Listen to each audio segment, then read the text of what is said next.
Grizzly bear destroys helicopter crash site, kills survivor, November 23, 2025. The morning of November 23, 2025 began like any other Saturday in Kalispell, Montana, with temperatures hovering just above freezing and a thick blanket of clouds pressing down on the Flathead Valley. Richard Allen Hale, 44 years old, stood in the pre-dawn darkness outside Glacier Park International Airport, performing his pre-flight inspection with the methodical precision that had kept him alive through 22 years of flying helicopters in some of the most unforgiving terrain in North America. His breath formed small clouds in the frigid air as he ran his hands along the Bell 407's fuselage, checking for any signs of ice accumulation, structural damage, or mechanical irregularities. The helicopter, registration number N407RH, gleamed dully under the airport's sodium lights, its white and blue paint scheme recently refreshed after the summer season. Richard had purchased the Bell 407 3 years earlier when he started Hale Mountain Aviation, a charter service specializing in scenic tours, wildlife surveys, and emergency medical transport throughout northwestern Montana. Before that, he had spent 15 years flying helicopters for the U.S. Forest Service, conducting fire suppression operations, search and rescue missions, and wilderness monitoring across Montana, Idaho, and Wyoming. His logbook contained over 8,000 flight hours, including countless landings in remote mountain valleys, emergency evacuations from alpine lakes, and night flights through mountain passes that would have terrified less experienced pilots. He was known throughout the regional aviation community as one of the most skilled and safety-conscious helicopter pilots in the Northern Rockies, a reputation he had earned through years of making difficult decisions that prioritized caution over convenience. His wife, Jennifer Marie Hale, 42, often joked that Richard treated his helicopter better than he treated himself. She was probably right.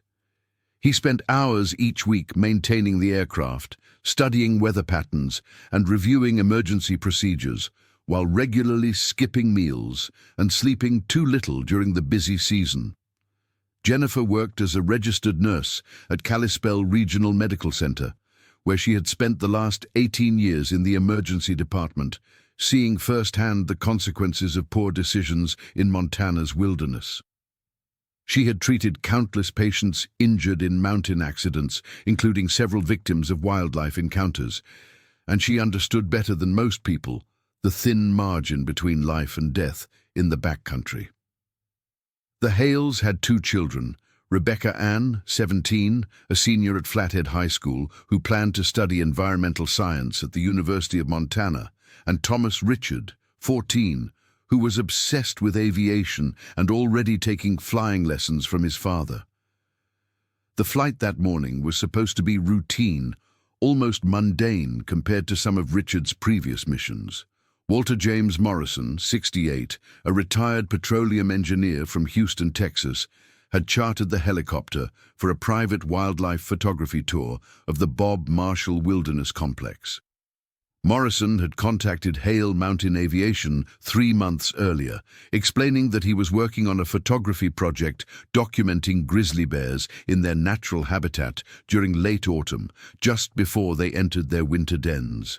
He was willing to pay premium rates for extended flight time and the possibility of landing in remote locations if they spotted bears in areas where landing was legally permitted.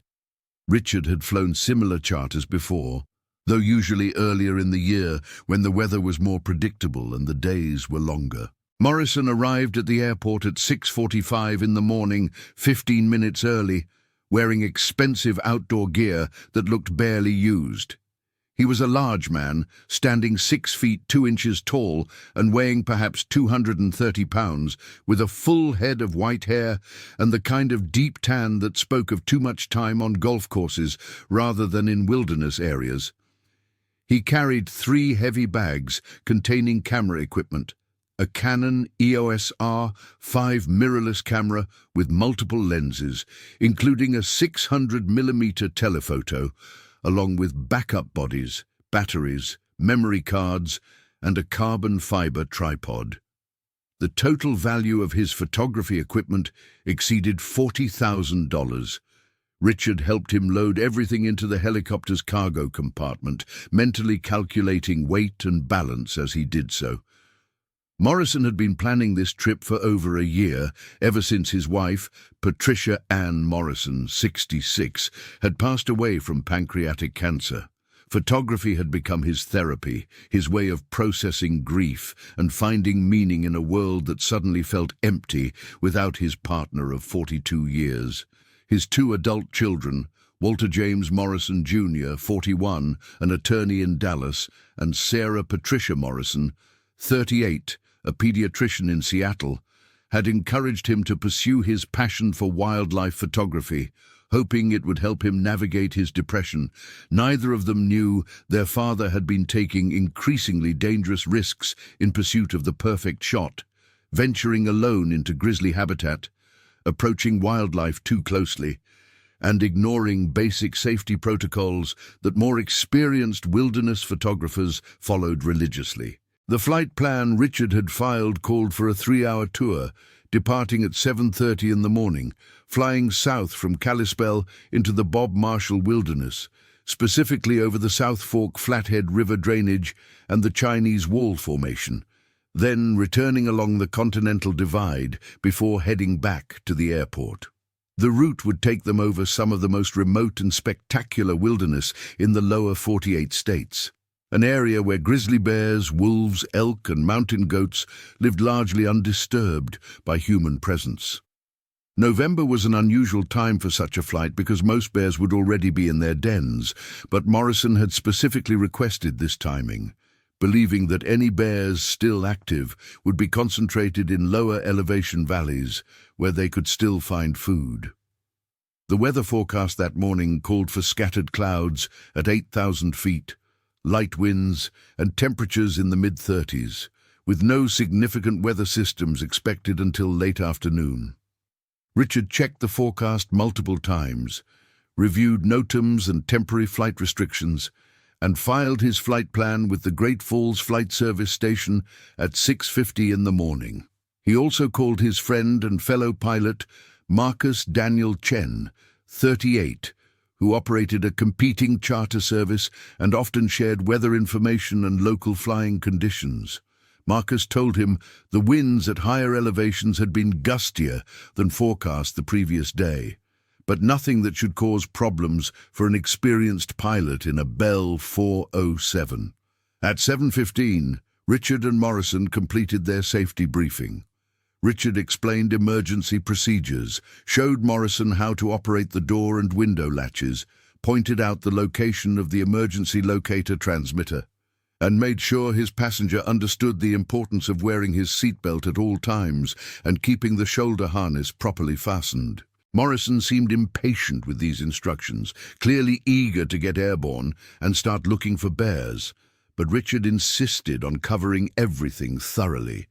Safety had kept him alive through thousands of flights, and he was not about to cut corners, even for a client paying premium rates. They lifted off at 7:28 in the morning, 2 minutes ahead of schedule. Richard brought the Bell 407 into a hover, performed a hover check to verify all systems were functioning properly, then transitioned to forward flight, climbing smoothly away from the airport. The helicopter's Rolls-Royce turbine engine purred with mechanical precision, all gauges showing normal readings as they gained altitude. Morrison had his camera out before they even left the airport traffic pattern, snapping photos of Flathead Lake to the south, its surface like dark glass in the early morning light, and the Mission Mountains rising beyond, their peaks already white with snow. The flight south toward the Bob Marshall Wilderness took them over progressively wilder terrain. They passed over the small communities of Summers, Big Fork, and Swan Lake, then entered true wilderness as they crossed into the Flathead National Forest. Below them, dense forests of lodgepole pine, Douglas fir and subalpine larch covered the mountainsides, broken occasionally by avalanche chutes, alpine meadows, and exposed rock faces. The South Fork Flathead River wound through the valley bottom like a silver ribbon, its water clear and cold even in late November. Richard flew at 7,500 feet, well above the highest terrain in the immediate area, but low enough for Morrison to get good photographic views of any wildlife they might spot. They had been airborne for approximately 45 minutes when Morrison suddenly grabbed Richard's arm and pointed excitedly toward a small drainage on the eastern slope of a ridge. Richard slowed the helicopter and began a gentle orbit. Through binoculars, Morrison had spotted what appeared to be a large grizzly bear working its way along a creek bed, turning over rocks and digging in the exposed gravel, presumably searching for late-season roots or perhaps the carcass of an elk that had died during the fall rut. The bear was enormous, clearly an adult male, with the distinctive shoulder hump and dished facial profile that distinguished grizzlies from black bears. Its coat was thick and luxurious in preparation for winter, a rich chocolate brown with silver-tipped guard hairs that caught the morning light. Morrison was nearly frantic with excitement, gesturing for Richard to get closer, go lower, circle tighter. Richard maintained a safe altitude and distance, knowing that harassing wildlife with aircraft was not only illegal, but also dangerous and unethical. He kept the helicopter at least 500 feet above the bear, circling slowly to give Morrison photographic opportunities without disturbing the animal.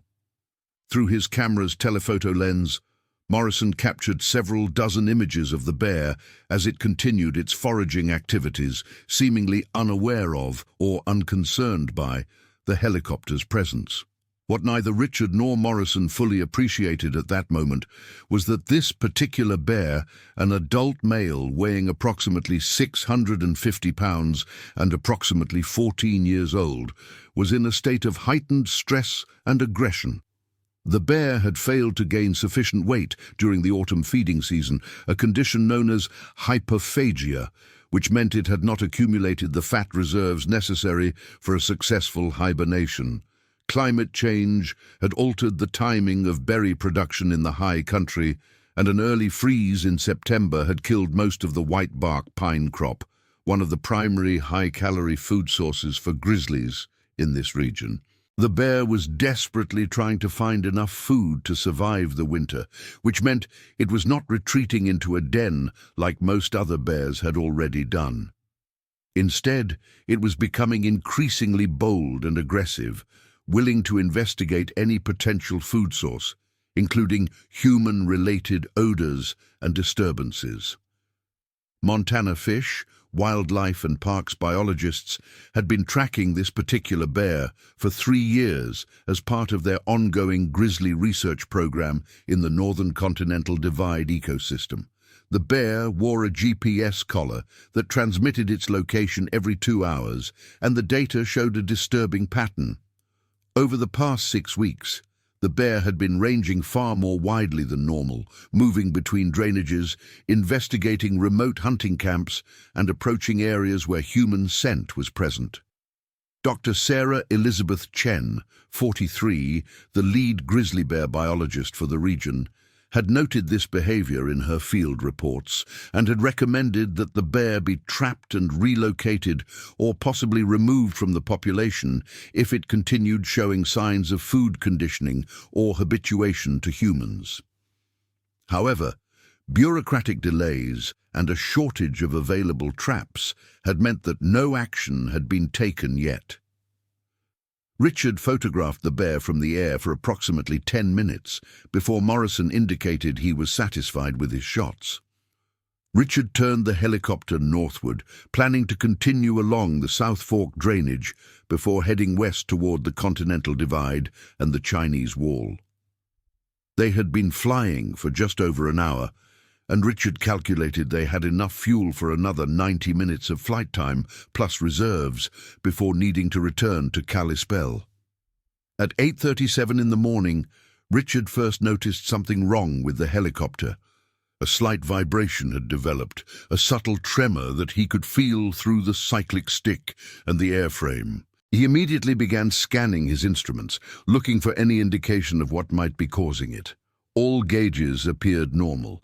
Engine temperature, oil pressure, rotor RPM, transmission temperatures, all within specified limits.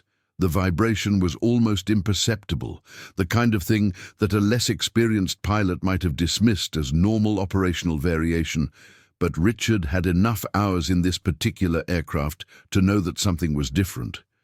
He made a decision that probably saved his life, at least temporarily. Instead of continuing deeper into the wilderness toward the Chinese wall, he began a gentle turn to the northwest, heading toward an area where there were more options for emergency landing sites if the vibration worsened. He did not tell Morrison anything was wrong yet, not wanting to alarm his passenger unnecessarily, but his mind was already running through emergency procedures, identifying potential landing zones and calculating distances to the nearest roads and settlements. The vibration grew progressively worse over the next 8 minutes. By 8:45, it had become obvious even to Morrison that something was wrong. The entire helicopter was shaking, a pronounced oscillation that made the instruments difficult to read and caused everything in the cabin to rattle. Richard's hands tightened on the controls, his years of training and experience taking over as he fought to maintain controlled flight. He reduced airspeed, which helped slightly, and continued searching for a suitable place to land. They were flying over an area known as the Dean Creek Drainage, approximately 32 nautical miles south-southeast of Kalispell, deep in the Bob Marshall Wilderness. Below them, the terrain was a mix of dense coniferous forest, steep mountainsides, and narrow creek valleys. Finding a place large enough to land a helicopter in this terrain was challenging even under normal circumstances. Richard needed a relatively flat area, at least 75 feet in diameter, clear of trees, large rocks, and other obstacles, with firm ground that would support the helicopter's weight. At 8:47 in the morning, the vibration suddenly intensified dramatically. A loud grinding noise came from somewhere in the transmission system, a sound that every helicopter pilot dreads because it usually indicates catastrophic mechanical failure. Richard's training took over completely. He immediately entered auto-rotation, an emergency maneuver where the pilot disconnects the engine from the rotor system and uses the upward flow of air through the spinning rotors to maintain control during a descent. It is essentially a controlled crash, and the pilot's skill determines whether the occupants walk away or die. Richard transmitted a Mayday call on the emergency frequency. Mayday, Mayday, Mayday, this is November 407, Romeo Hotel, experiencing catastrophic mechanical failure, entering auto-rotation, approximately 30 miles south of Kalispell in the Bob Marshall Wilderness, 2 souls on board. He repeated the call twice more as the helicopter descended rapidly toward the forest below. He activated the emergency locator transmitter with his free hand, knowing it would automatically broadcast their position on both the emergency frequency and via satellite to search and rescue coordinators. Morrison was screaming, a high-pitched sound of pure terror that Richard barely registered as he focused every ounce of his attention on controlling the descending helicopter. The forest was rushing up toward them impossibly fast. Richard spotted a small meadow ahead, maybe 60 feet across, partially covered with snow and surrounded by towering pines. It was not an ideal landing zone, too small and probably rough terrain, but it was the only option available. He aimed for it, adjusting his rate of descent, managing his rotor RPM, preparing for the critical moment when he would pull collective pitch to cushion the landing. The helicopter hit the meadow at 8:49 in the morning with tremendous force. Richard had done everything right, his execution of the auto-rotation nearly perfect given the circumstances, but the terrain was worse than it had appeared from altitude. The right skid touched down first on a partially buried boulder, causing the helicopter to tilt violently to the right. The main rotor blades struck the ground, shattering into fragments that flew in all directions. The tail boom twisted and partially separated from the fuselage. The cabin struck the ground hard enough to compress the landing skids and crack the plexiglass windscreen. Everything happened in less than 3 seconds.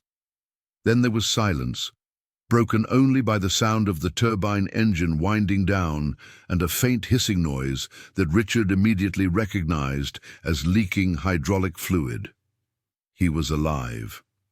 He did a quick mental inventory: pain in his left shoulder where the harness had restrained him, pain in his lower back from the impact, but everything seemed to work.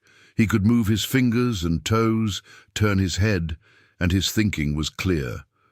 Morrison was next to him, also conscious, bleeding from a cut on his forehead where he had struck the instrument panel despite his restraints.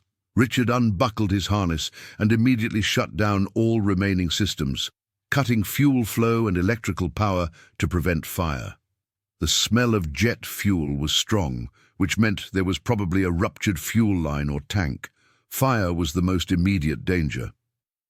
He grabbed the emergency kit from behind his seat, then turned to help Morrison with his harness. The passenger door was jammed, stuck in its frame from the impact damage. Richard kicked at it twice before it finally popped open. They scrambled out of the wrecked helicopter into the snow-covered meadow. Richard pulled Morrison at least 75 feet away from the wreckage, expecting at any moment to see flames erupt.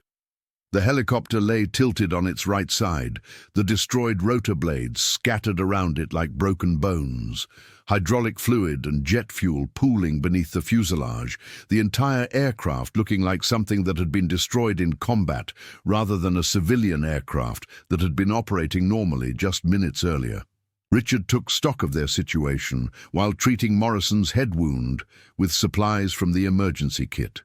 They were deep in the Bob Marshall wilderness, at least a full day's hike from the nearest road, even if they knew exactly which direction to go.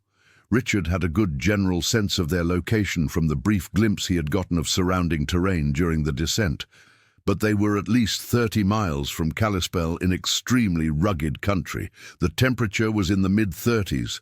They were at an elevation of approximately 6,200 feet, and weather conditions could deteriorate rapidly at this time of year. They had some emergency supplies from the helicopter: a first aid kit, emergency blankets, a small amount of food and water, a handheld aviation radio, a personal locator beacon, and Richard's survival kit that he always carried, which included fire-starting materials, a knife, cord, and additional emergency supplies. The good news was that Richard had transmitted a Mayday call and activated the emergency locator transmitter before impact. Search and rescue teams would already be mobilizing. The bad news was that it might take hours or even days for rescuers to reach them, depending on weather conditions and the availability of search aircraft. The Bob Marshall Wilderness was vast, over 1 million acres of roadless backcountry, and winter conditions could make helicopter rescue extremely difficult. Richard checked his watch. 9:03 in the morning. They had been on the ground for less than 15 minutes. Morrison was shaken but relatively uninjured, apart from the cut on his head and some bruised ribs. Richard's shoulder was painful but functional, and his back hurt but did not seem to be seriously damaged. All things considered, they had been incredibly lucky. The helicopter crash could easily have killed them both. What Richard did not know, could not have known, was that the grizzly bear they had photographed earlier was less than 2 miles away, moving steadily in their direction. The bear had heard the helicopter's engine change pitch during the descent and had heard the impact when the aircraft struck the ground.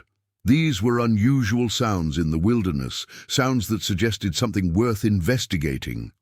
The bear's acute sense of smell, capable of detecting food sources from miles away, had already picked up the scent of jet fuel, hydraulic fluid, and something else, human scent, carried on the breeze that flowed down from the higher elevations. The bear began moving toward the crash site with purpose, drawn by curiosity and the desperate hunger that had been driving its behavior for weeks. In its current state, the bear saw potential food in any unusual occurrence. Its brain, operating on instincts refined over millions of years of evolution, interpreted the crash sounds and the chemical smells drifting through the forest as worthy of investigation. The bear moved through the forest with surprising speed for an animal of its size, following its nose, moving from cover to cover with the practiced stealth of an apex predator. Back at the crash site, Richard was trying to determine their best course of action. The helicopter's handheld radio still worked, and he had been transmitting their status and position every 15 minutes on the emergency frequency. He knew that someone had heard his initial Mayday call because he had received a broken transmission in response, though he had not been able to make out the words through the static. The personal locator beacon was also transmitting, sending their GPS coordinates via satellite to rescue coordination centers. The smart decision, the decision that matched all his survival training, was to stay with the helicopter. The wreckage was a much larger and more visible target for search aircraft than two people would be. Moving through the wilderness without proper equipment and without knowing exactly where they were would be dangerous and could make rescue more difficult. Richard explained this to Morrison, who wanted to start hiking immediately, his natural inclination being to take action rather than wait passively. They spent the next hour making their situation more survivable. Richard retrieved everything useful from the helicopter, including all the emergency supplies, Morrison's expensive camera equipment, which Morrison insisted on saving, some additional clothing, and the aircraft's documentation and his own personal items. He also drained several bottles of hydraulic fluid and jet fuel, carefully storing them in containers in case they needed them for fire or signaling. They built a small fire pit using rocks from the edge of the meadow and gathered a supply of firewood from deadfall in the surrounding forest. Richard constructed a basic shelter using the helicopter's emergency blankets and some parachute cord, creating a lean-to structure that would provide some protection if they needed to spend the night. By 11 in the morning, they had done everything they could think of to improve their situation. Richard built a fire, both for warmth and as a signal, creating a column of white smoke that rose vertically in the still air. Morrison was growing increasingly restless and irritable, probably a combination of coming down from the adrenaline surge of the crash and the pain from his injuries. Richard opened the helicopter's small emergency food supply, energy bars, trail mix, and some freeze-dried meals that required only boiling water to prepare. They ate lunch while sitting near the fire, both men staring at the wrecked helicopter and trying not to think about how close they had come to dying. The afternoon passed slowly. Richard continued transmitting on the emergency radio every 15 minutes. Twice he heard distant sounds that might have been aircraft engines, but he never saw anything, and the sounds faded before he could confirm what they were. The weather was holding, with only scattered high clouds and light winds, but Richard knew this could change rapidly. November weather in the Montana Rockies was notoriously unpredictable, and a storm system could move in with little warning, bringing snow, high winds, and temperatures well below freezing. At 2:37 in the afternoon, Dr. Sarah Chen was sitting in her office at Montana Fish, Wildlife and Parks headquarters in Kalispell when she received an alert on her computer from the grizzly bear tracking system. The GPS collar on the bear they had been monitoring, the same bear that Richard and Morrison had photographed that morning, had transmitted a new location update. Chen pulled up the data and felt a chill run through her body. The bear's current position was less than a quarter-mile from the coordinates that search and rescue had been given for the helicopter crash site. She immediately called the Flathead County Sheriff's Office and asked to speak with Lieutenant James Michael Rodriguez, 41, who was coordinating the search and rescue operation for the missing helicopter. Rodriguez had been with the sheriff's office for 19 years, 15 of them in search and rescue, and he had participated in hundreds of wilderness rescue operations throughout northwestern Montana. He knew the Bob Marshall Wilderness as well as anyone who did not live there permanently. Chen explained the situation. There was a large adult male grizzly bear, possibly aggressive,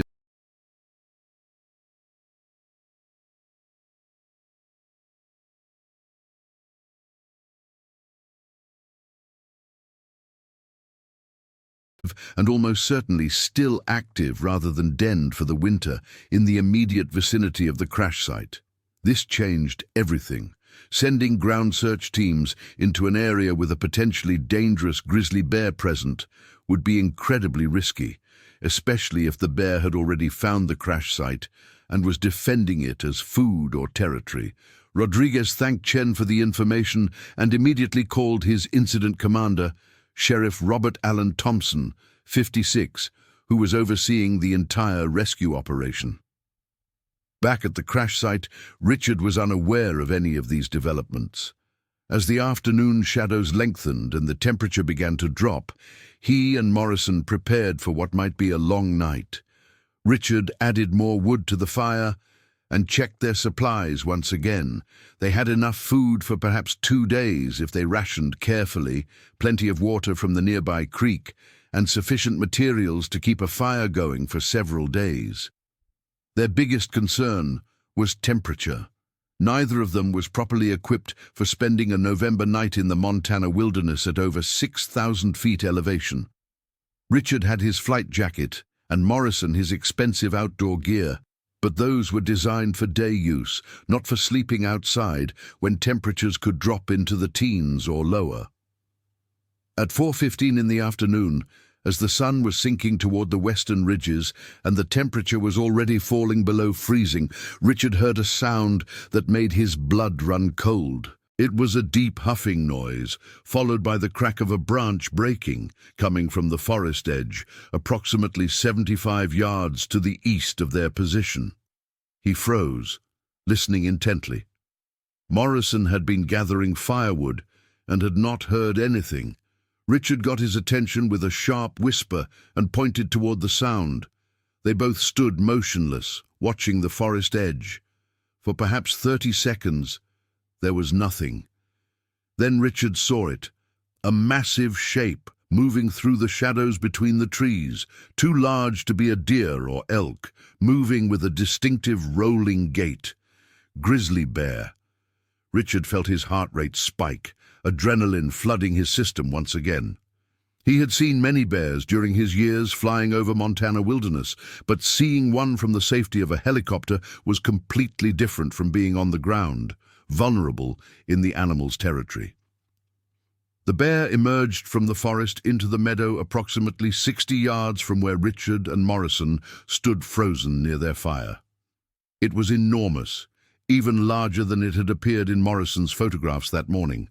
The bear's shoulder stood at least 4 feet high, and when it raised its massive head to scent the air, its nose was probably 6 feet off the ground. The animal's coat was thick and dark, the silver tips of its guard hairs catching the late afternoon light. Its front claws, each as long as a human finger, were visible even at this distance.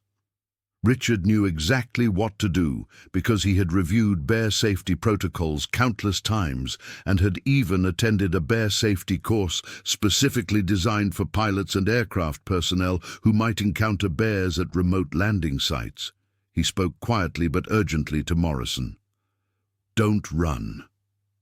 Back away slowly. Make yourself look large. Talk to the bear in a calm voice. Get the bear spray from the emergency kit." The bear had definitely seen them now. It stood on its hind legs, a behavior that looked threatening, but was actually primarily investigative, the bear using its elevated position to see and smell better. Standing upright, the bear was over 7 feet tall, an imposing and terrifying sight. It swung its massive head back and forth, processing the scene, the wrecked helicopter, the thin column of smoke from the fire, two human figures, and the complex mixture of smells that included jet fuel, hydraulic fluid, human sweat, and the food they had eaten. Richard had his canister of bear spray in his hand now, a pressurized container of capsaicin-based deterrent designed to stop charging bears. The canister contained enough spray for approximately 7 seconds of continuous discharge, effective at ranges up to 30 feet. Richard had carried bear spray for years, but had never needed to use it. He hoped desperately that today would not be the first time. The bear dropped back down to all 4 legs and began moving slowly toward them. This was not a charge, not yet, but a deliberate investigation. The bear's body language showed curiosity rather than immediate aggression, but that could change in an instant. Bears were unpredictable, especially bears that were hungry and stressed. Richard and Morrison continued backing away slowly, maintaining eye contact with the bear but not staring directly at it, which could be interpreted as a challenge. They had backed up approximately 20 yards when the bear suddenly stopped and began sniffing the ground near the helicopter wreckage. It had found something, probably the spot where they had drained some of the hydraulic fluid and jet fuel. Bears have an incredibly acute sense of smell, perhaps 7 times better than bloodhounds, and they are naturally curious about unusual odors. The bear spent several minutes investigating the crash site, walking around the tilted helicopter, standing up to sniff at the open door, pawing at pieces of broken rotor blade. Richard and Morrison used this opportunity to continue backing away, putting more distance between themselves and the bear. They retreated to the edge of the meadow, near the tree line on the western side, approximately 120 yards from the helicopter. Richard's mind was racing through options. The bear was between them and their fire, their shelter, and most of their supplies. If they tried to scare the bear away and it charged instead of fleeing, they would be in grave danger. If they retreated into the forest, they might be able to climb trees, but not all trees in this area had branches low enough to reach, and climbing trees was not reliable protection against grizzlies, which could climb when motivated. The bear continued investigating the helicopter for approximately 15 minutes, while Richard and Morrison watched from the tree line. The bear was clearly fascinated by the crash site, probably the strangest thing it had encountered in its entire life.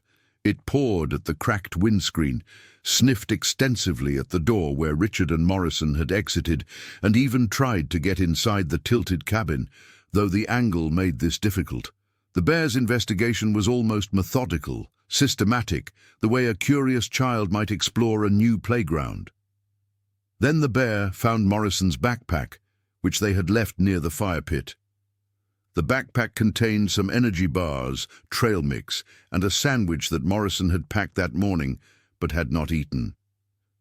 The bear tore into the backpack with its claws, shredding the nylon material like tissue paper, and consumed the food in seconds. This was what Richard had feared most. The bear had now associated the crash site and human presence with food, one of the most dangerous situations possible in bear country. After consuming the food from the backpack, the bear sat down near the fire pit, which was now burning low, producing more smoke than flame. The bear seemed to be settling in, claiming the area as its own. This was catastrophic for Richard and Morrison's survival prospects. Night was approaching, temperatures were dropping, and they were now separated from their fire, their shelter, and most of their supplies. Without fire, they would have to endure a November night in the Montana wilderness with inadequate clothing and no protection from the cold. Richard made a decision.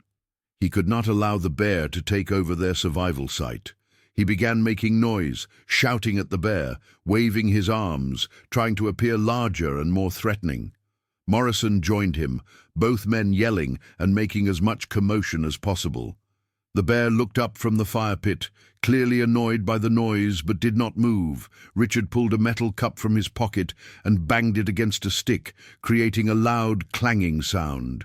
Still, the bear did not move. Then Richard remembered the flares in the emergency kit. He had grabbed the kit when they retreated from the helicopter, and it contained several marine-type flares designed for signaling rescue aircraft. He dug through the kit, found the flares, and pulled one out. He struck the igniter, and the flare burst into brilliant red flame, burning at thousands of degrees and producing thick red smoke. Richard waved the flare over his head, then threw it toward the bear, not trying to hit the animal, but landing it close enough that the intense light and smoke might frighten it away. The flare had exactly the opposite effect that Richard had hoped for. Instead of fleeing from the strange fire and smoke, the bear became agitated and aggressive. It stood up on its hind legs again, this time clearly displaying aggressive behavior, and let out a tremendous roar that echoed across the meadow and into the surrounding forest. The sound was unlike anything Richard had ever heard, a deep bellow that seemed to come from the earth itself, vibrating in his chest, primal and terrifying. The bear dropped to all fours and charged. Not an investigative approach, not curiosity, but a full, aggressive charge, closing the distance between itself and the two men, at a speed that seemed impossible for such a large animal. Grizzly bears can run at speeds exceeding 30 miles per hour over short distances, faster than any human. Richard had perhaps 3 seconds to react. He raised the canister of bear spray and pressed the trigger. A cloud of orange mist shot out, carried by the light breeze, forming a barrier between them and the charging bear. The bear hit the cloud of capsaicin at full speed, and the effect was immediate. The bear veered to the right, shaking its massive head, pawing at its face, making a choking coughing sound. Bear spray works by inflaming the mucous membranes of the eyes, nose, and lungs, causing temporary but intense pain and breathing difficulty. It is highly effective at stopping bears, with a success rate of over 90% in actual encounters. The bear broke off its charge and ran back toward the helicopter, continuing to shake its head and paw at its face. Richard and Morrison did not wait to see what would happen next. They ran. Every piece of bear safety advice says not to run from bears because it triggers their chase instinct. But in this moment, with the bear temporarily disabled by the spray and clear escape routes available, running seemed like the only option. They crashed through the forest, branches whipping at their faces, feet catching on hidden roots beneath the snow, lungs burning in the cold air. They ran for approximately 200 yards before Richard forced himself to stop and listen. Morrison collapsed against a tree, gasping for breath. They could hear the bear behind them, but it did not sound like it was following. The bear was still near the crash site, still making distressed noises from the bear spray. Richard knew they had bought themselves some time, perhaps 15 or 20 minutes, before the bear recovered enough to resume its investigation of the area. The sun was setting now, the last light fading from the sky, and the temperature was dropping rapidly. Richard looked at Morrison and saw fear and exhaustion in equal measure. They had no fire, no shelter, minimal supplies, and a large, aggressive grizzly bear between them and everything they needed to survive the night. They were in serious trouble. Richard forced himself to think clearly, to push aside the fear and adrenaline and focus on the immediate problem. They could not go back to the crash site as long as the bear was there. They could not survive a November night without fire or shelter. Their only option was to try to work their way around the bear, coming at the crash site from a different direction, and hope they could reach their supplies before the bear noticed them. But first, they needed to put more distance between themselves and the bear, and they needed to find a defensible position where they could wait for the bear to leave the area or for rescue to arrive. Richard led Morrison deeper into the forest, moving as quietly as possible, constantly listening for sounds of the bear following them. What Richard could not know was that at that exact moment, 6:43 in the evening, Lieutenant Rodriguez was briefing his search and rescue teams at the Flathead County Sheriff's Office. The teams included experienced wilderness search and rescue personnel, emergency medical technicians, and a helicopter crew from a medevac service based in Missoula. Rodriguez explained the situation. They had a crashed helicopter with 2 survivors in the Bob Marshall Wilderness, and there was confirmed presence of a large male grizzly bear at or near the crash site. The consensus among the search and rescue professionals was that they could not safely send ground teams in until morning light, and even then, only if they could confirm the bear was not at the crash site. Helicopter rescue was also risky because landing at an accident site in the dark, in wilderness terrain, with a potentially aggressive bear present, was courting disaster. The decision, painful but necessary, was to wait until first light the next morning to begin rescue operations. They would have searched aircraft in the air at dawn, but until then, Richard and Morrison were on their own. Back in the wilderness, Richard and Morrison had found a small rocky outcrop approximately half a mile from the crash site. The outcrop provided some shelter from the wind and a defensible position with rock at their backs and good visibility of the approaches. Richard checked his watch. 7:05 in the evening. The temperature was already below 20 degrees Fahrenheit and still dropping. Without fire, they would face hypothermia long before morning. Richard dug through what remained of their supplies. They had the emergency kit, which contained space blankets, a small amount of food, water purification tablets, and some basic first aid supplies. Morrison still had his camera bag, which was useless for survival, but which he refused to leave behind. Richard had his survival kit, which included fire-starting materials. That gave him an idea. He could start a fire, but it would be small and would need to be carefully managed to avoid attracting the bear again. They would need to collect firewood quickly before it got completely dark, and they would need to find a spot where the fire would be somewhat concealed but would still provide warmth. Richard found a small depression between 2 large boulders, a natural fire pit where the flames and light would be partially hidden. He sent Morrison to gather deadwood while he used his knife to create tinder from dry bark and dead pine needles. Starting the fire took longer than Richard expected because his hands were shaking from cold and adrenaline. But eventually, he got a small flame going. He fed it carefully, gradually building it up until they had a respectable fire burning in their stone shelter. The warmth was immediate and wonderful, but Richard knew it was not enough. The space blankets would help retain body heat, but spending the entire night exposed to Montana winter temperatures, even with a fire, was going to be borderline survival.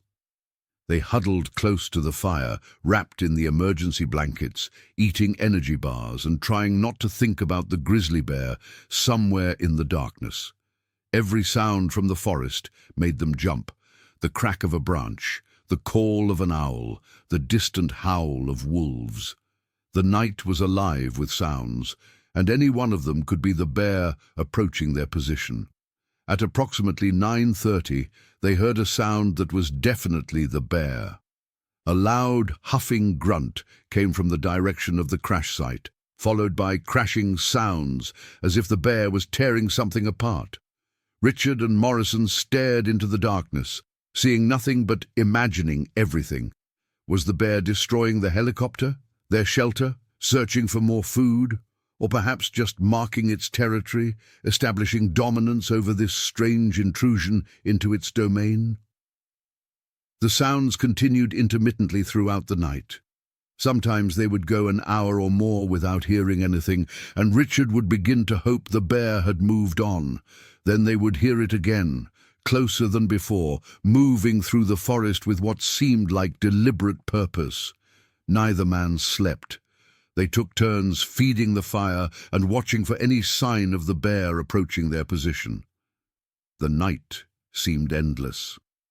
Richard had never experienced such cold, such discomfort, such persistent fear. His shoulder and back injuries from the crash ached constantly. His feet were going numb despite his efforts to keep them warm.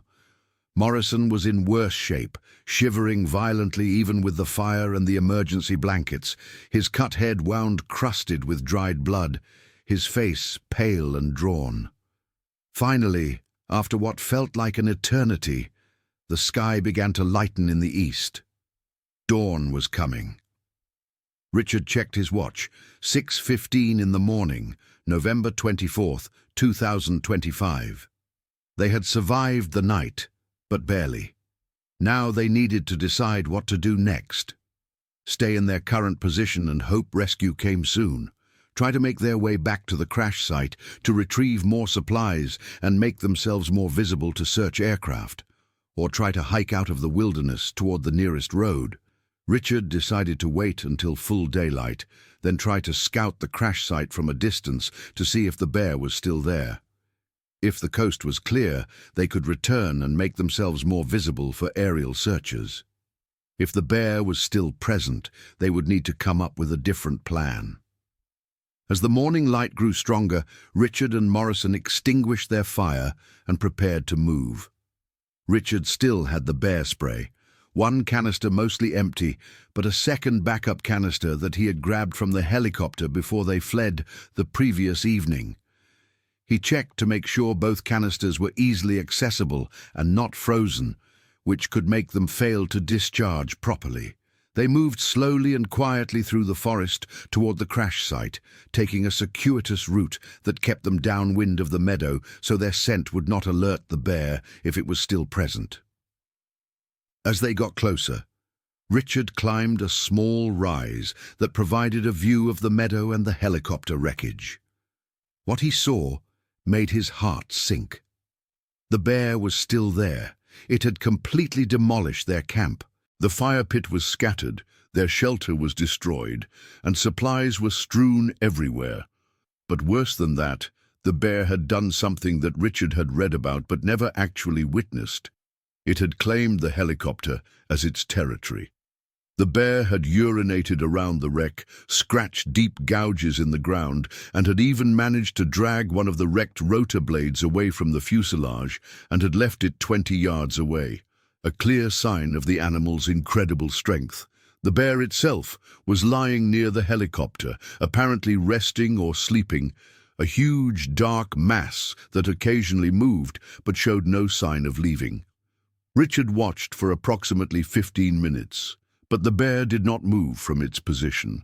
It had decided that this strange object in its territory was worth defending, either as a food source, as a den site, or simply because the bear's aggressive and territorial instincts had been triggered by the intrusion. Richard retreated from his observation point and returned to where Morrison was waiting. He explained the situation. The bear was still at the crash site and showed no signs of leaving. They could not go back there without extreme risk. Their only options were to try to wait out the bear, hoping it would eventually lose interest and move on, or to try to signal rescue aircraft from their current position and hope they could be spotted despite being in dense forest. Morrison was deteriorating. The previous night's exposure to cold, combined with his injuries from the crash and the stress of the bear encounter, had left him weak and disoriented. He was showing signs of hypothermia, severe shivering, confusion, slurred speech. Richard knew that Morrison needed medical attention soon, or his condition would become life-threatening. Richard made the decision to try to build a signal fire in a small clearing about 200 yards from their current position. It was risky because smoke might attract the bear, but it was more important to make themselves visible to search aircraft, which could arrive at any time. He had Morrison help gather materials for the fire while he scouted the clearing to make sure it provided good visibility to the sky. By 8:30 in the morning, they had a large signal fire burning in the clearing, producing thick, white smoke that rose straight up in the still morning air. Richard added green branches and damp leaves to the fire to increase the smoke production. The column of smoke would be visible for miles if any aircraft were in the area. He also cleared an area of snow to create a large X pattern using branches and pieces of torn fabric from Morrison's pack. a standard distress signal that would be visible from the air.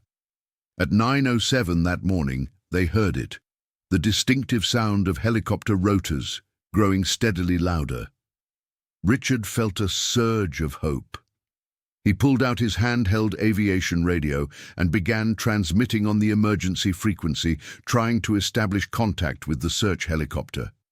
The signal was weak and full of static, but he thought he heard a response. The helicopter appeared from the north, a Bell 206 painted in the orange and white colors of the Flathead County Sheriff's Office.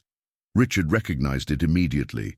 He jumped up and down, waving his arms, shouting even though he knew the crew could not hear him over the noise of their own rotors. Morrison was beside him, also waving weakly.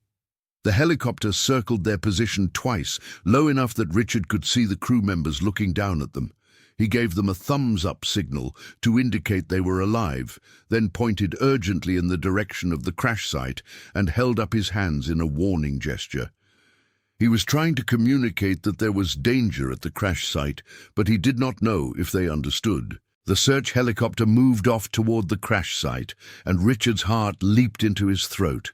If they tried to land there without knowing about the bear, the result could be catastrophic.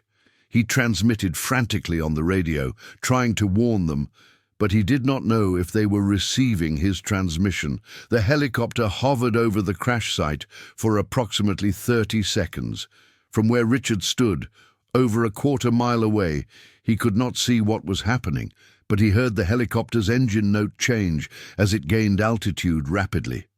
They had seen the bear. The helicopter climbed to a safer altitude and circled the area several more times before returning to hover over Richard and Morrison's position. A crew member was leaning out of the helicopter's door, using hand signals. Richard interpreted them as meaning, "Stay where you are. Help is coming. Do not approach the crash site." The helicopter made several more orbits, clearly documenting their position and the crash site, before heading north, presumably to return to base and organize a more comprehensive rescue operation. Richard felt both relief and frustration.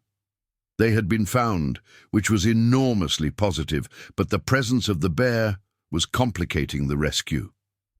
He had no way of knowing what decisions were being made back in Kalispell, or how long it would be before someone could reach them on the ground. All he could do was keep Morrison warm, maintain their signal fire, and wait. What was happening back in Kalispell was a flurry of urgent coordination between multiple agencies. Lieutenant Rodriguez was in contact with Dr. Sarah Chen at Fish, Wildlife and Parks, discussing options for dealing with the bear. The helicopter crew had confirmed that the bear was extremely large and was actively defending the crash site. They had also confirmed that both survivors appeared to be mobile, but that one of them seemed to be in distress. The options were limited, and all of them involved risk. They could try to scare the bear away using low-altitude helicopter passes and noisemakers, but this might make the bear more aggressive and could drive it toward the survivor's position. They could try to dart and tranquilize the bear, but this required getting close enough for a clear shot, and darting grizzlies was dangerous and unpredictable. A tranquilized bear could take 10 to 15 minutes to fully lose consciousness and could become extremely aggressive during that time. They could try to wait the bear out, hoping it would leave the area naturally, but this meant leaving 2 injured people in the wilderness for an unknown amount of time. And the weather forecast was deteriorating, with a storm system expected to move in by evening. Sheriff Thompson made the final decision. They would attempt a ground rescue with a heavily armed team prepared to deal with the bear if necessary. Montana law allowed for the destruction of grizzly bears that posed immediate threats to human life, though this was always a last resort due to the bear's protected status and the species' ongoing recovery in the northern Rockies. The ground rescue team assembled at the Spotted Bear Ranger Station, the closest access point to the crash site, arriving there by 11:30 in the morning. The team consisted of 6 experienced wilderness search and rescue personnel, 2 Montana Fish, Wildlife and Parks officers with rifles and experience dealing with dangerous wildlife, 2 emergency medical technicians with equipment for treating trauma and hypothermia, and Dr. Chen herself, who was brought along as an expert on bear behavior. They were equipped with rifles, bear spray, noisemakers, protective equipment, medical supplies, satellite communications gear, and everything they would need for a multi-day rescue operation if necessary. The team began their hike toward the crash site at 12:15 in the afternoon. The terrain was brutal. Steep mountainsides, dense forest, creek crossings, and snow that made every step treacherous. Dr. Chen had checked the GPS collar data from the bear and confirmed it was still at or very near the crash site. She briefed the team on the bear's behavior. This was a large adult male that had been exhibiting increasingly aggressive and bold behavior over the past several weeks, that had failed to den for the winter.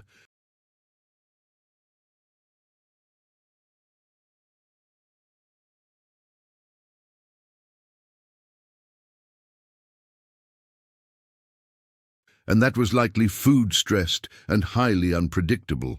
Back at their position near the clearing, Richard and Morrison heard the helicopter make several more passes throughout the late morning and early afternoon. Each time the crew would hover briefly, and Richard would give them updates using hand signals. Morrison's condition was not improving. Despite Richard's best efforts to keep him warm and hydrated, he was showing signs of worsening hypothermia and possible internal injuries from the crash that Richard had not initially recognized. At 2:45 in the afternoon, Richard heard new sounds from the forest, human voices calling out. The ground rescue team had arrived.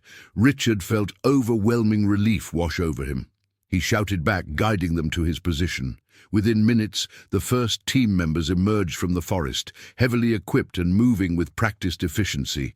The 2 EMTs immediately began treating Morrison, while Lieutenant Rodriguez spoke with Richard, getting a full account of everything that had happened since the crash. Richard explained about the bear, its aggressive behavior, how it had taken over the crash site, and his concerns about trying to retrieve anything from the helicopter. Dr. Chen examined the situation carefully.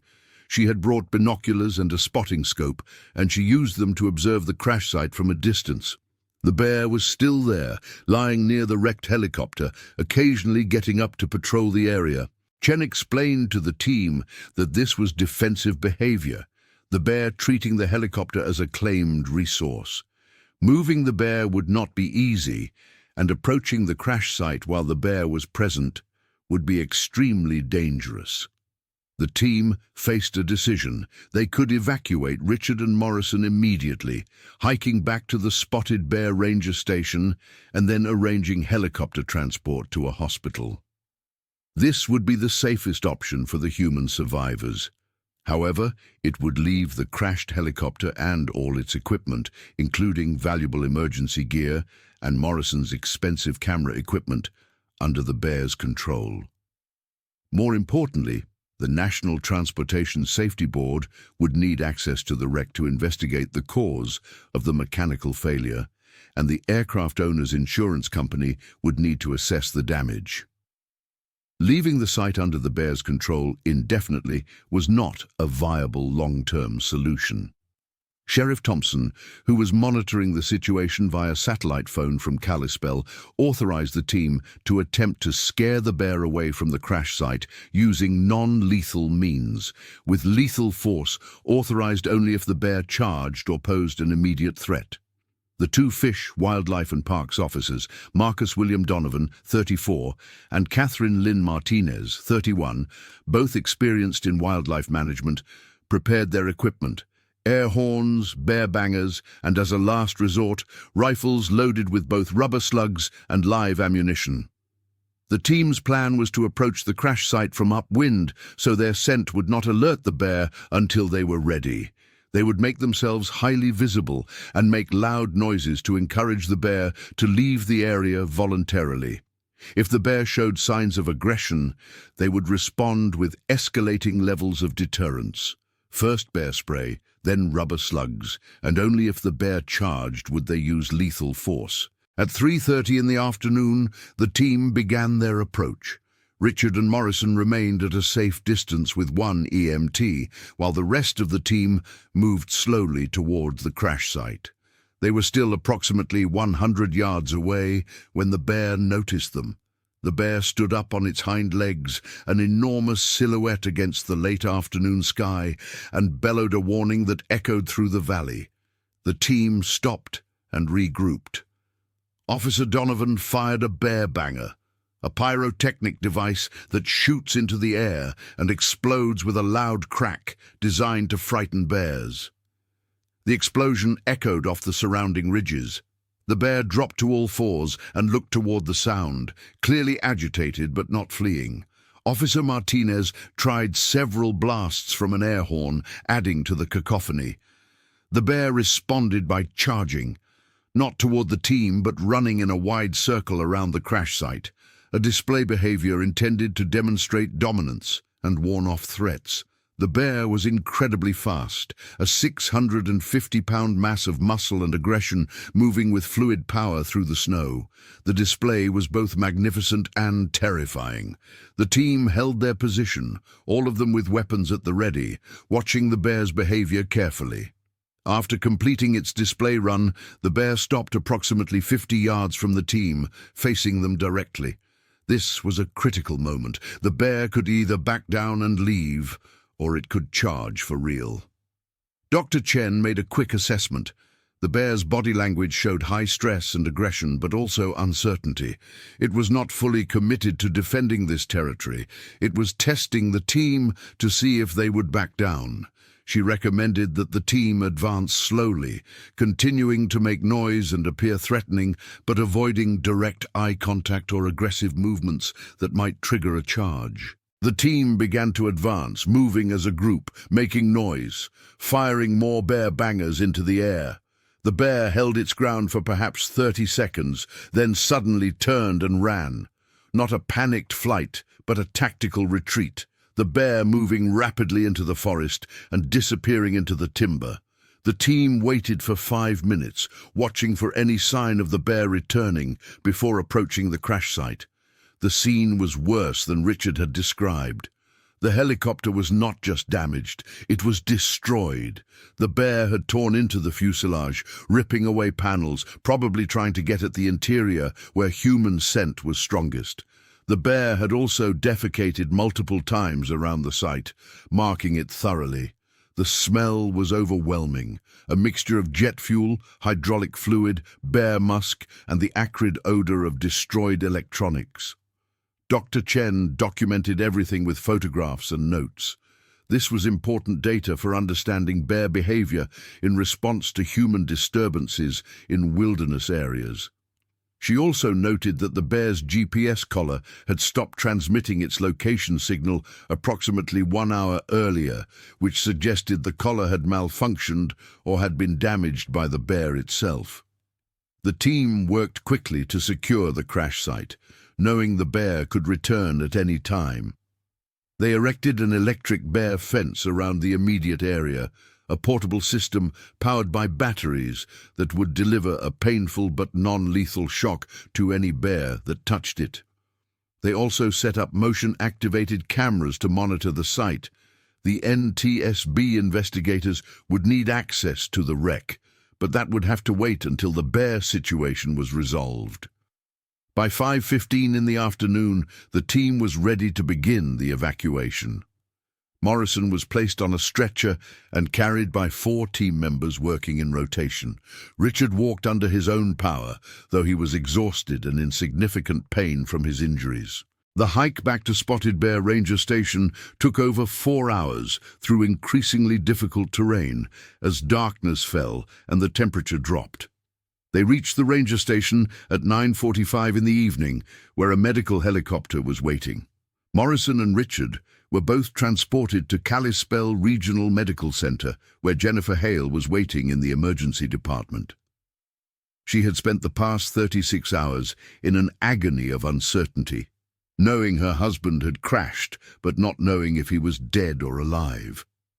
When Richard walked into the emergency department under his own power, she burst into tears and held him for a long time, not caring that she was getting blood and dirt on her scrubs.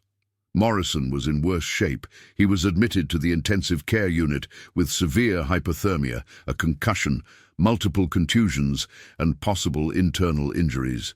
His children, Walter Jr. and Sarah, flew in from Dallas and Seattle respectively, arriving early the next morning.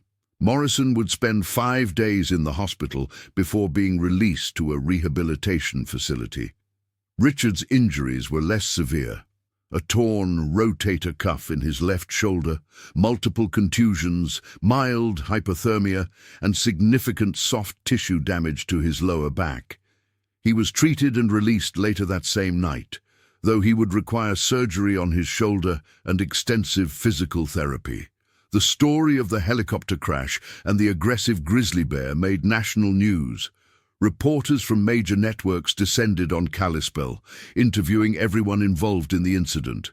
Morrison's dramatic photographs of the bear, taken just hours before the crash, were published in newspapers and magazines around the world. The images showed the massive grizzly in its natural habitat, unaware that within hours it would be demolishing a helicopter and terrorizing 2 human survivors. The following morning, November 25th, a team from Montana Fish, Wildlife and Parks returned to the crash site. The electric fence had worked perfectly. The motion-activated cameras showed that the bear had returned 3 times during the night, approaching the fence each time before retreating when it received a shock from touching the wires.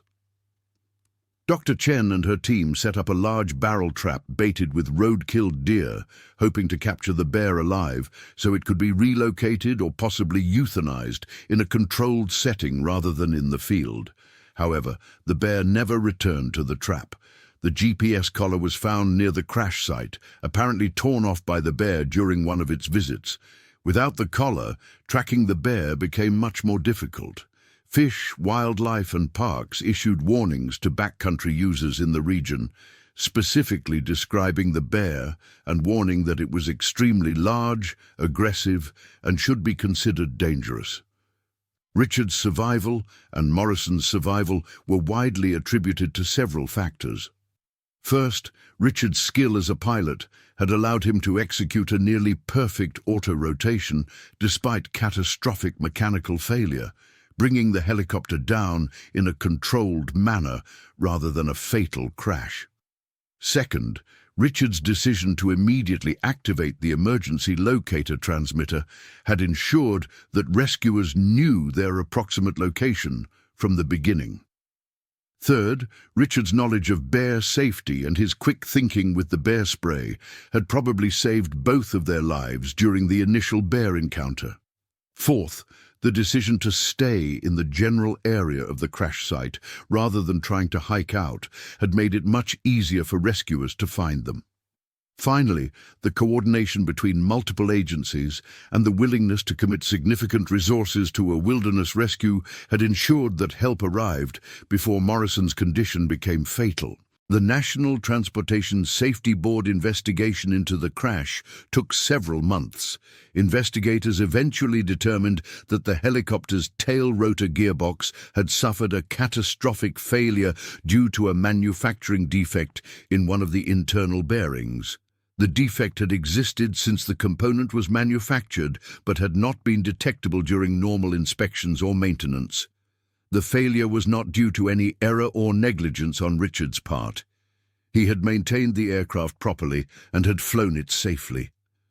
The NTSB issued a safety recommendation for inspections of similar components in all Bell 407 helicopters worldwide. Richard's recovery was long and difficult. The shoulder surgery went well, but he developed significant psychological trauma from the incident. He experienced nightmares about the bear attack, panic attacks when hearing loud noises, and profound anxiety about flying. He worked with Dr. Michael Robert Patterson, 51, a psychologist specializing in trauma recovery, for over a year. Dr. Patterson diagnosed Richard with post-traumatic stress disorder, a condition that affects many people who survive life-threatening experiences. Jennifer supported Richard throughout his recovery, but the strain on their marriage was significant. Richard became withdrawn and irritable, struggling with depression and anxiety. He could not return to flying for over a year, which meant his charter business essentially ceased operations. The financial stress compounded his psychological difficulties. Rebecca, their daughter, postponed her college plans to help support the family, taking a job at a local business rather than attending the University of Montana. Thomas, their son, stopped taking flying lessons, traumatized by what had happened to his father. Morrison's recovery followed a different trajectory. The physical injuries healed relatively quickly, but the psychological impact was profound and lasting. He developed a severe phobia of wilderness areas and wildlife, unable even to look at photographs of bears without experiencing panic attacks. His expensive camera equipment, recovered from the crash site weeks later, sat unused in his garage. He could not bring himself to return to photography, the hobby that was supposed to help him process his grief over his wife's death. Morrison filed a lawsuit against the helicopter manufacturer, alleging that the mechanical defect that caused the crash had put his life in danger and resulted in significant physical and psychological injuries. The case was eventually settled out of court for an undisclosed amount, with the manufacturer admitting no wrongdoing but agreeing to compensate Morrison for his medical expenses and suffering. For Dr. Sarah Chen and her team at Montana Fish, Wildlife and Parks, the incident became a case study in human-bear conflict and bear behavior. Chen published a scientific paper about the incident, analyzing why the bear had behaved so aggressively and what factors had contributed to its decision to claim the helicopter crash site as territory. Her research suggested that the bear's failure to achieve hyperphagia, the intense feeding period bears need before hibernation, had left it desperately hungry and willing to investigate any potential food source, including the unusual sounds and smells of the helicopter crash. The bear itself was never captured or confirmed killed. It disappeared into the vast wilderness of the Bob Marshall complex. Occasionally, over the following months and years, there were reports of an exceptionally large male grizzly with distinctive silver-tipped fur in the region, but none of these sightings could be definitively confirmed as the same animal. Fish, Wildlife and Parks continued to monitor the area closely, and Chen made sure that all backcountry users in the region received comprehensive bear safety education. The electric fence and motion-activated cameras remained at the crash site for 6 weeks until the helicopter wreckage could be recovered. The recovery operation itself was a major undertaking, requiring specialized equipment to be flown in and assembled on site. The destroyed helicopter was eventually cut into pieces and airlifted out by a heavy-lift helicopter borrowed from a logging company. The scars on the meadow where the crash occurred would remain visible for years. Torn earth where the bear had dug and marked, broken trees from the rotor blade's impact, and a large patch of dead vegetation where jet fuel and hydraulic fluid had soaked into the ground. In the months following the incident, Richard slowly began to rebuild his life. He returned to flying in March 2026, starting with short local flights and gradually working up to longer missions. His first flight back into the Bob Marshall Wilderness did not occur until June 2026, and even then he experienced significant anxiety. He never returned to the exact location of the crash.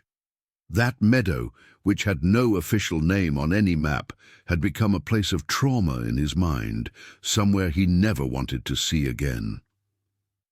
Morrison never returned to Montana. He sold his expensive camera equipment and used the money, along with part of his legal settlement, to establish a wildlife conservation fund in his late wife's name. The Patricia Ann Morrison Foundation supports research on grizzly bear conservation and human-bear conflict prevention. It was Morrison's way of making something positive come from the trauma he had experienced, honoring both his wife's memory and the magnificent animal that had nearly killed him. Jennifer Hale, looking back on the incident years later, reflected that the crash and bear attack had changed her family forever. The financial strain, the psychological trauma, the disruption to their children's plans, all of these had left lasting scars. But they had also survived, which was more than could be said for many people who ventured into Montana's wilderness, unprepared for its dangers. She had seen too many people in her emergency room who had made small mistakes in the backcountry that led to fatal consequences. Richard and Morrison had survived partly through skill and knowledge, but also through luck, and Jennifer never forgot how close she had come to losing her husband. The incident raised important questions about wilderness management, bear conservation, and human activities in grizzly habitat. Some people argued that the bear should have been destroyed immediately rather than trying to scare it away and capture it, given its aggressive behavior. Others argued that the bear was simply being a bear, defending what it perceived as a food source in its territory, and that humans were the intruders in this situation. The debate reflected larger questions about how humans and large predators could coexist in increasingly crowded Western landscapes. Dr. Chen's research suggested that climate change was playing a role in human-bear conflicts. As warming temperatures altered the timing and availability of natural food sources like berries and whitebark pine nuts, bears were spending more time at lower elevations where they were more likely to encounter humans. Bears that failed to gain adequate weight before winter were more likely to remain active later into the fall and winter, increasing the chances of dangerous encounters. The problem was likely to get worse in coming years as climate patterns continued to shift. The Bell 407 helicopter that Richard had loved and maintained so carefully was declared a total loss by the insurance company. The wreckage was eventually sold for scrap, though Richard managed to recover a few small items as mementos: the aircraft data plate, a section of instrument panel, and one of the rotor blade fragments that the bear had dragged away from the main wreckage. These items sat in a box in Richard's garage, too painful to display, but too significant to throw away. In December 2026, over a year after the crash, Richard received an unexpected phone call from Marcus Chen, his fellow helicopter pilot and friend. Marcus had heard about a Bell 407 for sale at an attractive price, and he wondered if Richard might be interested in getting back into the charter business in partnership. After extensive discussions with Jennifer and his psychologist, Richard decided to take the risk. Hale Mountain Aviation resumed operations in the spring of 2027, flying scenic tours and utility missions throughout northwestern Montana. Richard established new protocols for his business, all of them influenced by his experience at the crash site. He required all passengers to carry bear spray and to complete comprehensive safety briefings before any flight into wilderness areas. He maintained an emergency supplies cache at several remote locations throughout his operating area, containing fire-starting materials, shelter, food, and communication equipment. He also established relationships with local search and rescue coordinators, making sure they had current information about his flight schedules and operating procedures. Morrison, meanwhile, found a different path to healing. In 2028, he volunteered to speak at a wildlife conservation conference in Denver, Colorado, sharing his story about the helicopter crash and bear encounter. Speaking about the experience to an audience of wildlife professionals and conservationists, Morrison found that telling the story helped him process his trauma in ways that individual therapy had not achieved. He began speaking regularly at similar events, becoming an advocate for bear conservation, even while acknowledging the legitimate fear that bears could inspire. The meadow where the helicopter crashed remained unchanged, slowly healing from the violence of that November day. Grass and wildflowers grew over the scars in the earth. Young trees began to fill in where the rotor blades had shattered mature pines. Within a few years, someone flying over the area would have difficulty identifying where the crash had occurred. Nature had a way of erasing evidence of human intrusion, reclaiming the wilderness for itself. The grizzly bear, assuming it survived, would have no memory of the incident beyond perhaps a vague association between helicopter sounds and an unpleasant experience with bear spray and loud noises. For the bear, the encounter was simply another episode in a life defined by the constant search for food, the avoidance of threats, and the biological imperative to survive. The bear did not understand that it had nearly killed 2 humans, did not know that its actions had become the subject of news reports and scientific papers, did not care that people used its behavior as an example in debates about wilderness management and wildlife conservation. Years later, when Richard flew over the Bob Marshall Wilderness, he would sometimes look down at the vast expanse of forest and mountains and think about that meadow, that bear, and those terrifying hours when survival seemed impossible. He would remember the sound of the helicopter's transmission failing, the impact of the crash, Morrison's screaming, the bear's roar, the bitter cold of the November night, and the overwhelming relief when the rescue helicopter finally appeared. These memories would never fully fade, would never become comfortable, but over time they became integrated into his identity, part of the story of who he was and how he had survived.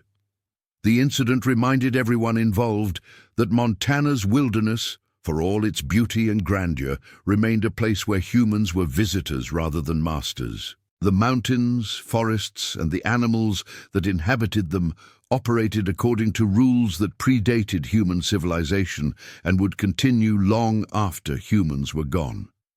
Grizzly bears had evolved over millions of years to be apex predators, to defend resources aggressively, to respond to threats with overwhelming force. A human with all his technology, his helicopter, his emergency supplies, and his modern knowledge was still vulnerable when faced with a hungry bear defending what it perceived as its territory.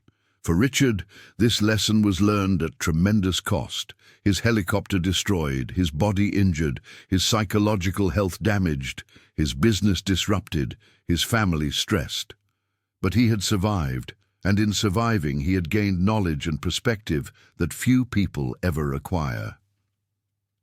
He understood in a deep, visceral way that safety in the wilderness was never guaranteed, that mechanical systems could fail without warning, that wildlife could be unpredictable and dangerous, and that survival often came down to a combination of skill, preparation, and luck.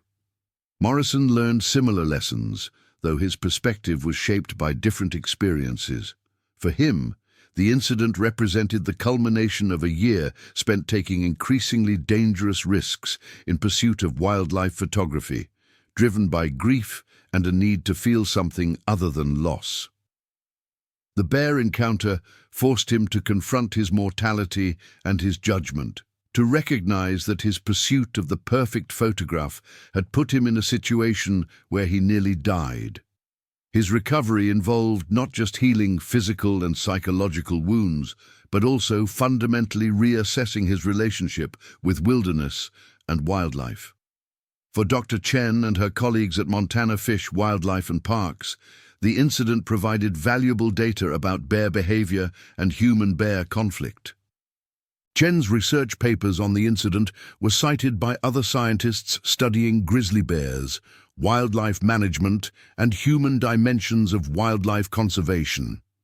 The lessons learned from the crash and bear encounter influenced management decisions throughout the Northern Rockies, leading to new protocols for handling bears that remained active late in the season and for managing wildlife around human disturbances in wilderness areas. The broader community of helicopter pilots, especially those flying in wilderness areas, studied Richard's experience carefully. Flight schools added the incident to their case studies of emergency situations. Manufacturers reviewed their inspection and maintenance protocols for critical components. Insurance companies adjusted their policies and recommendations.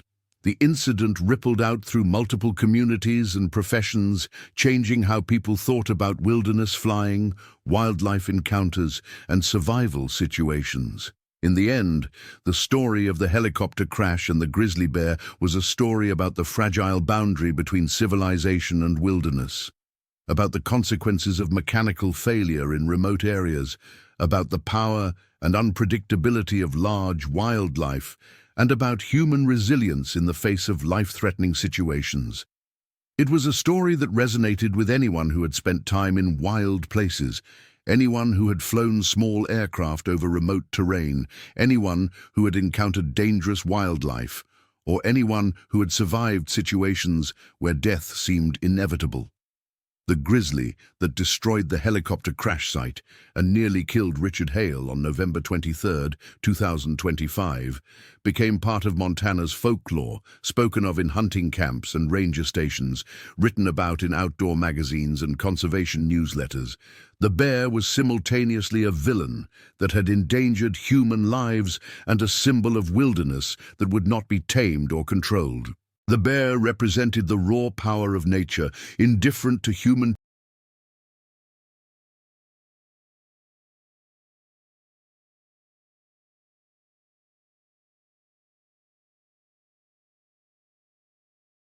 technology and human life, following its own imperative to survive in a changing world. For Richard, lying in his hospital bed in the hours after the rescue, the incident seemed like a nightmare from which he might wake, but the pain in his shoulder, the bandages on his face from branch scratches, the sound of Jennifer crying quietly in the chair beside his bed, all confirmed that it had been real. He had crashed his helicopter in one of the most remote wilderness areas in North America. He had survived the crash only to be confronted by a massive grizzly bear. He had spent a freezing November night in the wilderness with inadequate equipment and an injured passenger, and he had survived all of it. In the years that followed, whenever Richard told the story of that day, people would inevitably ask, "Were you afraid you were going to die?" Richard's answer evolved over time. Initially, he would say no, that he had been too focused on survival to think about death. Later, he admitted that yes, during that night in the forest, listening to the bear moving in the darkness, he had been certain he would not survive until morning. Eventually, his answer became more nuanced. He had experienced moments of absolute terror and moments of determined hope, sometimes simultaneously. And the question of whether he feared death was less interesting than the question of how he had found the will to keep trying to survive, even when survival seemed impossible. The incident changed Richard in fundamental ways. He became more cautious, more aware of risks, less confident in his ability to control outcomes. He also became more appreciative of every ordinary day, every safe landing, every moment with his family.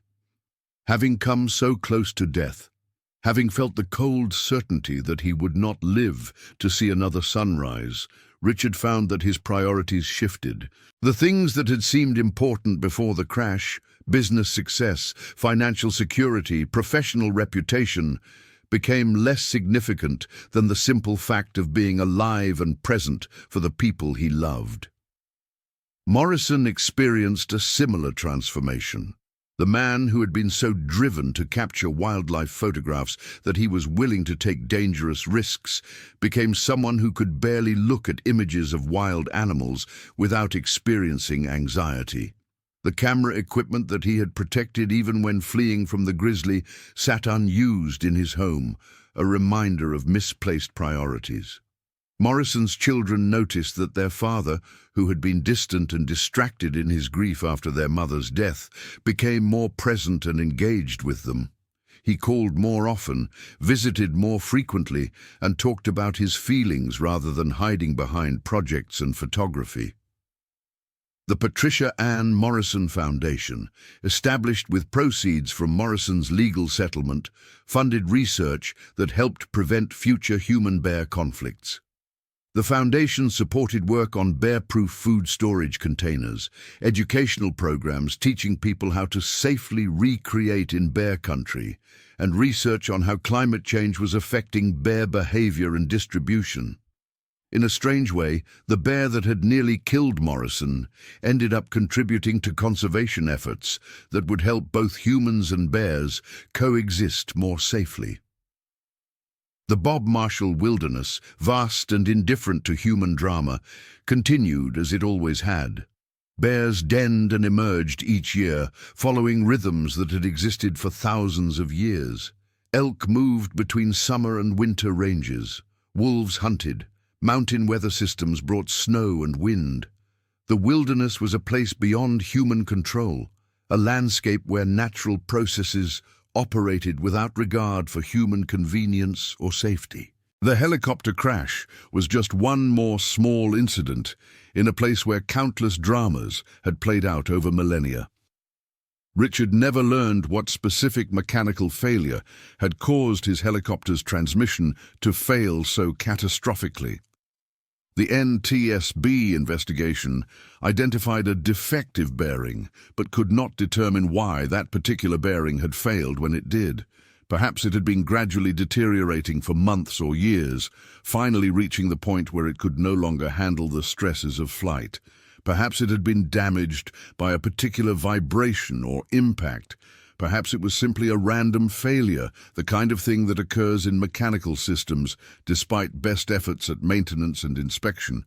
The uncertainty bothered Richard, the not knowing, but eventually he accepted that some questions do not have answers. The bear, too, remained a mystery. Without the GPS collar, it was impossible to track its movements or know its fate. Did it survive the winter? Did it den eventually or remain active, dying of starvation when it could not find sufficient food? Did it encounter other humans, leading to conflicts that ended with the bear being destroyed? Or did it live out its life in the wilderness, eventually dying of old age or being killed by another bear? The questions had no answers, and probably never would. In the decades that followed the incident, grizzly bears in the northern Rockies continued their slow recovery from near extinction. Populations increased, ranges expanded, and human-bear conflicts became more common as bears moved into areas where they had not been seen for generations. Each conflict was unique, involving different circumstances, different bears, and different human responses. Some conflicts ended peacefully, with bears being relocated or deterred. Others ended with bears or humans being killed. The challenge of coexistence remained unsolved, perhaps unsolvable. Richard's story became one of many in the long history of human-bear encounters in North America. It was not the most dramatic, not the deadliest, not even the most unusual. But it was his story, the defining event of his life, the thing that shaped everything that came after. When people asked him about it, which they did regularly, he told it as accurately as he could, trying to convey not just what happened, but what it felt like, the fear and the cold and the exhaustion and the desperate hope that rescue would come before it was too late. The title that would forever be associated with the incident, Grizzly Bear Destroys Helicopter Crash Site, Kills Survivor, was technically inaccurate. The bear had destroyed the crash site, that much was true, but it had not killed anyone. Both Richard and Morrison had survived, though both bore lasting scars from the experience. The dramatic headline captured public attention and reflected the sensational nature of the incident, but it missed the more subtle and important truth that survival in wilderness is a complex interplay of preparation, skill, decision-making, and luck, and that even when everything goes wrong, it is sometimes possible to survive through determination and the help of others.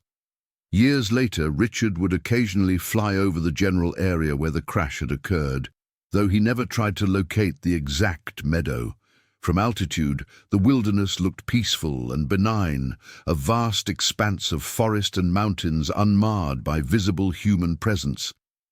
It was hard to believe that such beauty could harbor such danger, that a helicopter could fall from the sky, and a bear could appear, and a man could nearly freeze to death in a single November weekend. But that was the nature of wilderness, beautiful and dangerous, indifferent and alive, a place that demanded respect and could not be controlled. The lesson, if there was one, was that the wilderness remained wild, that human technology and knowledge could not eliminate all risks, and that survival often required accepting this reality rather than fighting against it. Richard had learned this lesson the hard way, nearly dying in the process, but he had learned it thoroughly. He flew more carefully now, respected weather and mechanical warnings more seriously, and never forgot that every flight, especially in wilderness areas, involved risks that could not be completely eliminated. Morrison, too, carried the lesson with him. He had learned that grief could drive people to take unreasonable risks, that the pursuit of something, whether photography or any other passion, could blind someone to danger, and that survival meant recognizing when to step back rather than push forward. His decision to stop pursuing wildlife photography was not about fear, though fear played a role, but about recognizing that his judgment had been impaired by grief, and that he needed to find healthier ways to process his loss.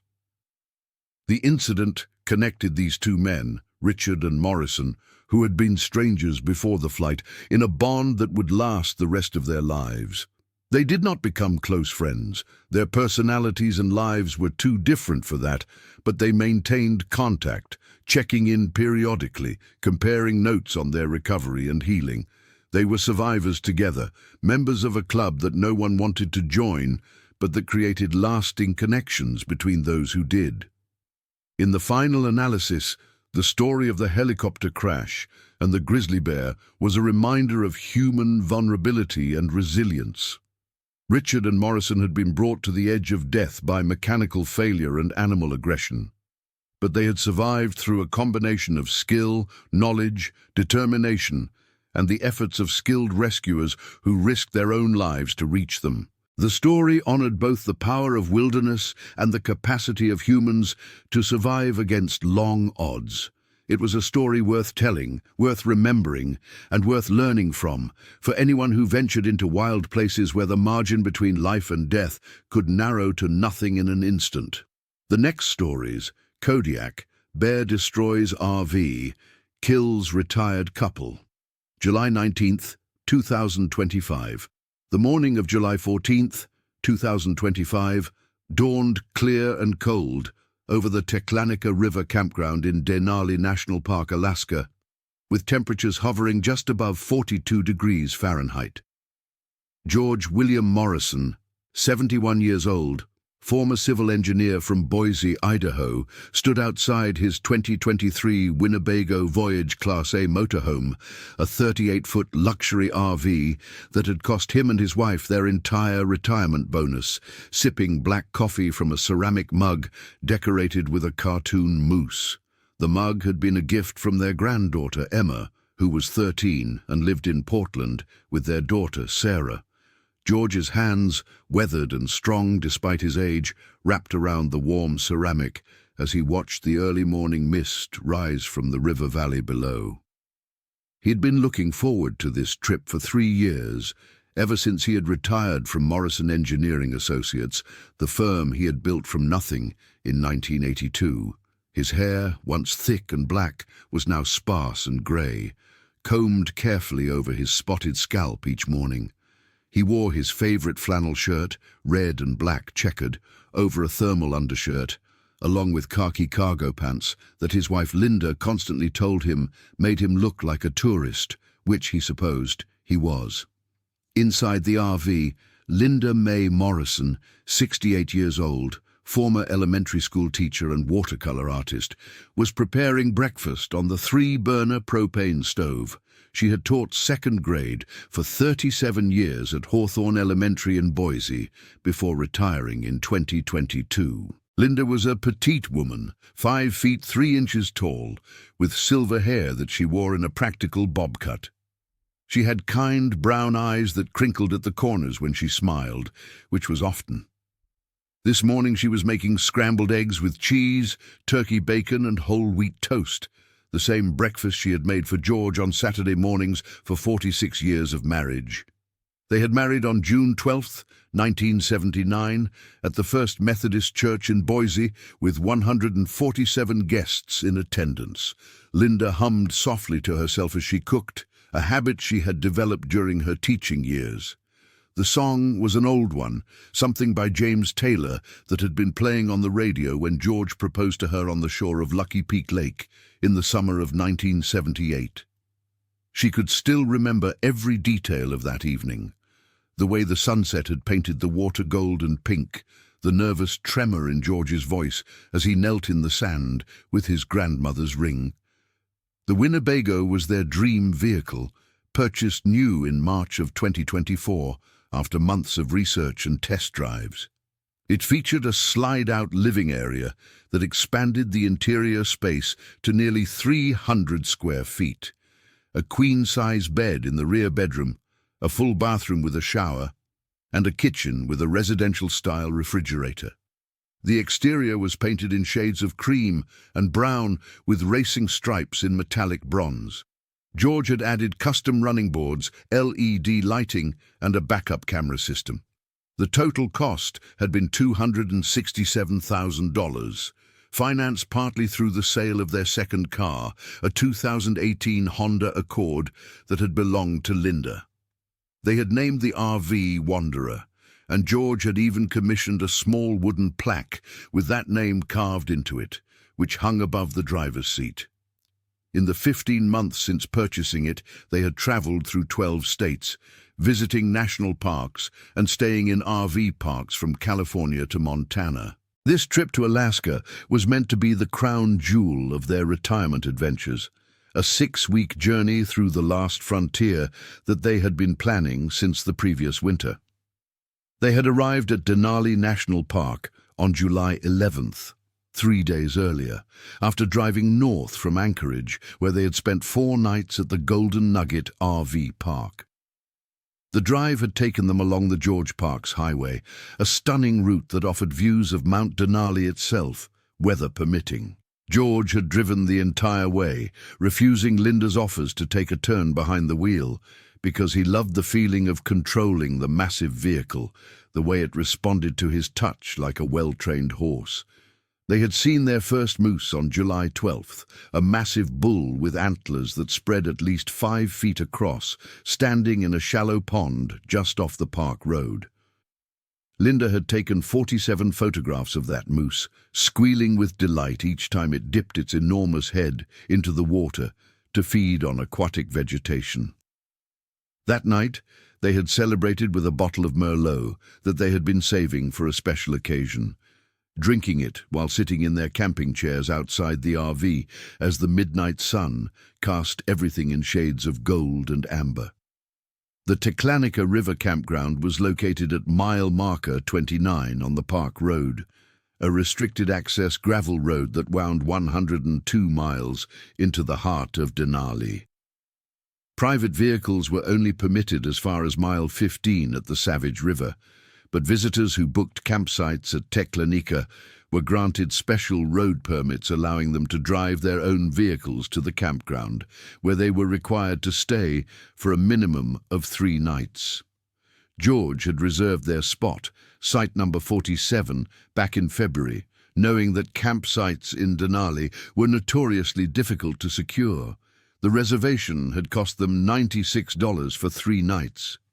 They had planned to stay until July 17th, giving them 6 nights total at the campground, which would allow them to explore the surrounding area and take day hikes on the nearby trails. Site 47 was positioned on a slight rise overlooking the Teclanica River, about 200 yards from the main campground loop. It offered a degree of privacy that George particularly appreciated, with thick stands of spruce trees on three sides and an open view of the river valley to the north. The site featured a fire ring made of stones, a food storage locker constructed of metal and wood designed to keep bears out, and a level parking area large enough to accommodate their RV. The nearest occupied campsite was number 44, approximately 150 yards to the east, where a young couple from Seattle, Marcus and Jennifer Chen, were staying in a small tent trailer. George had spoken with Marcus briefly on July 12th, discussing the best trails for day hikes and exchanging information about wildlife sightings. Marcus, who was 32 years old and worked as a software engineer, had mentioned seeing a grizzly bear digging for roots near the Igloo Creek campground the previous day. George had thanked him for the information, feeling a small thrill of excitement at the possibility of seeing a grizzly in the wild. Linda called out through the open RV door that breakfast was ready, and George drained the last of his coffee before stepping back inside. The interior of the Wanderer smelled like bacon and eggs, with an undertone of the lavender air freshener that Linda preferred. George sat down at the dinette table, a booth-style setup with cream-colored leather seats, and Linda placed a plate in front of him. They ate in comfortable silence, the kind that comes from decades of shared meals and mutual understanding. Through the large side windows, they could see the spruce forest, dark and mysterious, with shafts of morning sunlight penetrating the canopy in places. A grey jay landed on their picnic table outside, cocking its head and eyeing them hopefully. Linda tossed a small piece of toast through the screen window, and the bird snatched it up before flying away into the trees. After breakfast, George washed the dishes, while Linda dried them and put them away in the custom cabinets. They had developed this routine over the past year, a division of labor that worked efficiently. At 9:30, they consulted their trail map and their copy of the Denali Visitor Guide, discussing their plans for the day. They decided on the Mount Healy Overlook Trail, a strenuous 4.5-mile round-trip hike that promised spectacular views of the Alaska Range and the Nenana River Valley. The trailhead was located near the park entrance, which meant they would need to drive back along the park road, a journey of approximately 2 hours given the road conditions and the 35-mile-per-hour speed limit. George folded the map carefully and placed it in his day pack, along with 2 water bottles, a first aid kit, bear spray, an emergency whistle, and a satellite phone they had purchased specifically for this trip. The satellite phone had cost $350 plus a monthly service fee of $65, but George considered it essential for their safety in such remote locations. They left the campground at 10:15, driving slowly along the rough gravel road, watching for wildlife.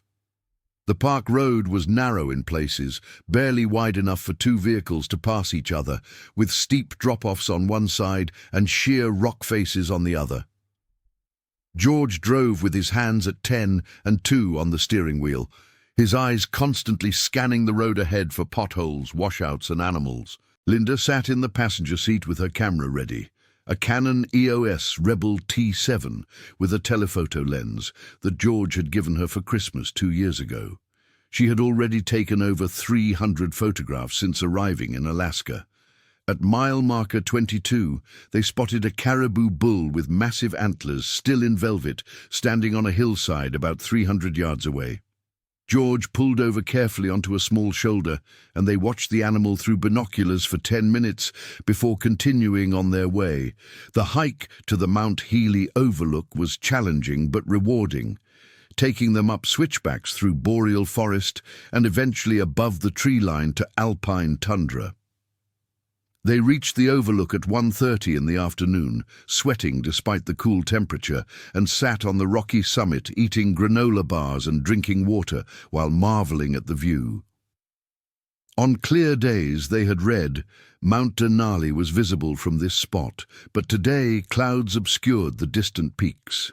Still, the view was magnificent, with the Nenana River snaking through the valley far below and endless forests stretching to the horizon in every direction.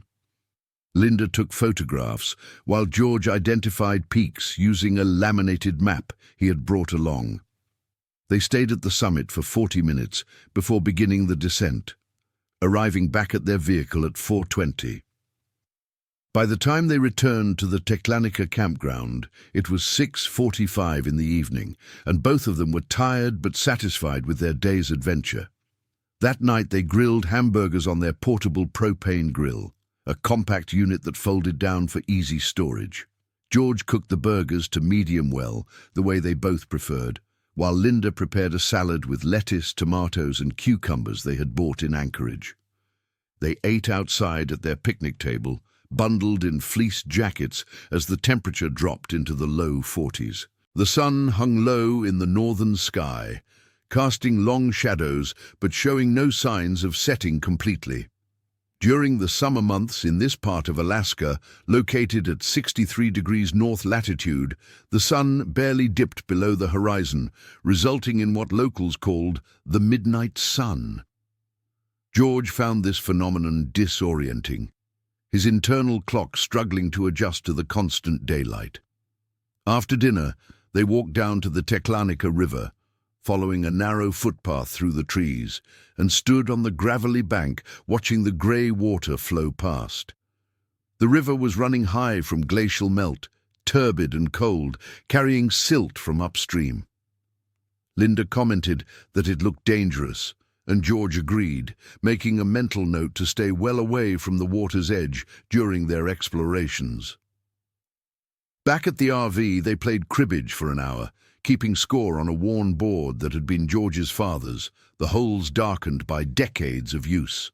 Linda won 2 games out of 3, as she usually did, and George good-naturedly accused her of counting cards. They went to bed at 11:30, both of them reading for a while before turning off the LED lights. George was reading a Tom Clancy novel he had started in Anchorage, while Linda was engrossed in a memoir by a woman who had homesteaded in Alaska in the 1970s. The RV's bedroom was cozy and dark, with the blackout curtains drawn, and the queen-size mattress was comfortable with its memory foam topper. George fell asleep first, his soft snoring a familiar sound that Linda found oddly comforting. She marked her page and set her book on the nightstand, then turned off her reading light and settled into sleep, listening to the distant sound of the river and the occasional call of a raven outside. July 15th began much like the previous day, with George waking at 6:30 and Linda rising at 7. The morning was overcast, with low clouds hanging in the valleys and a fine mist falling intermittently. George checked the weather forecast on his phone, using the campground's weak cellular signal, and saw that rain was predicted for the afternoon, with possible thunderstorms in the evening.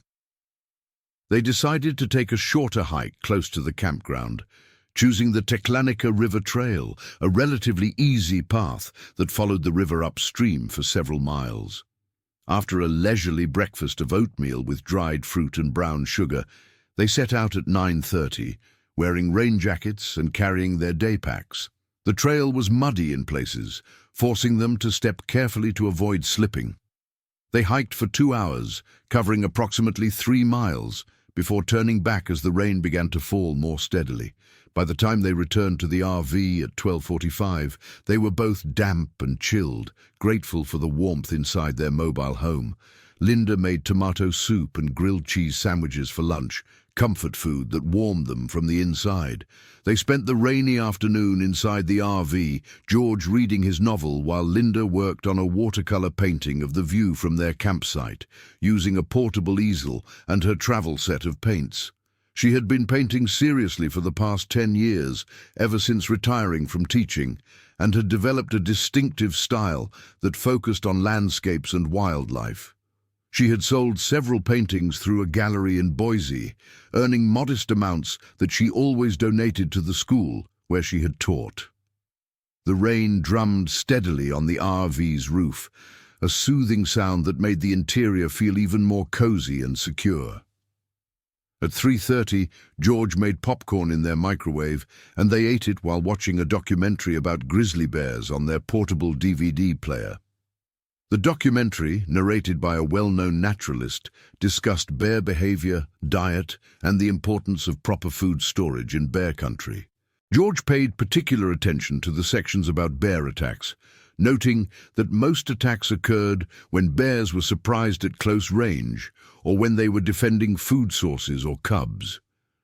By 6 o'clock, the rain had stopped, and the evening sun broke through the clouds, illuminating the wet forest in golden light. George suggested they take a short walk to stretch their legs, and Linda agreed. They followed the main campground loop, waving to the few other campers they encountered. Most of the sites were empty, as mid-July was still early in Denali's short summer season, and the campground rarely filled to capacity. They met an older couple from Montana, Robert and Patricia Sullivan, who were staying in Site 39 in a small Airstream trailer. Robert was 74, a retired high school principal, and Patricia was 71, a former nurse. They chatted for 20 minutes about their respective travels, comparing notes on the best campgrounds they had visited. Robert mentioned that he had seen a grizzly bear near their site the previous evening around 10 o'clock, a large male that had walked within 50 yards of their trailer before disappearing into the woods. He described the bear as massive, possibly weighing 700 pounds or more, with dark brown fur and a prominent shoulder hump. Patricia added that the bear had not acted aggressively, but had seemed curious, pausing to sniff the air before moving on. George thanked them for the information and assured them that he and Linda were being careful about food storage, using the metal locker provided at their site for all scented items. That night, George took extra precautions, double-checking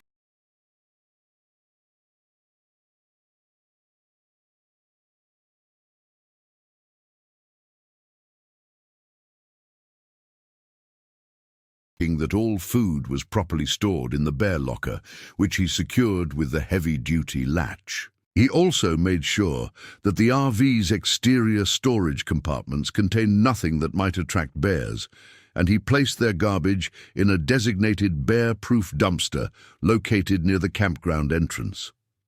Inside the RV, Linda washed the dinner dishes thoroughly, ensuring that no food odors lingered. They had been briefed by park rangers upon arrival about the importance of these measures. Denali was home to an estimated 300 to 400 grizzly bears, with a density of approximately 1 bear per 10 square miles in the best habitats.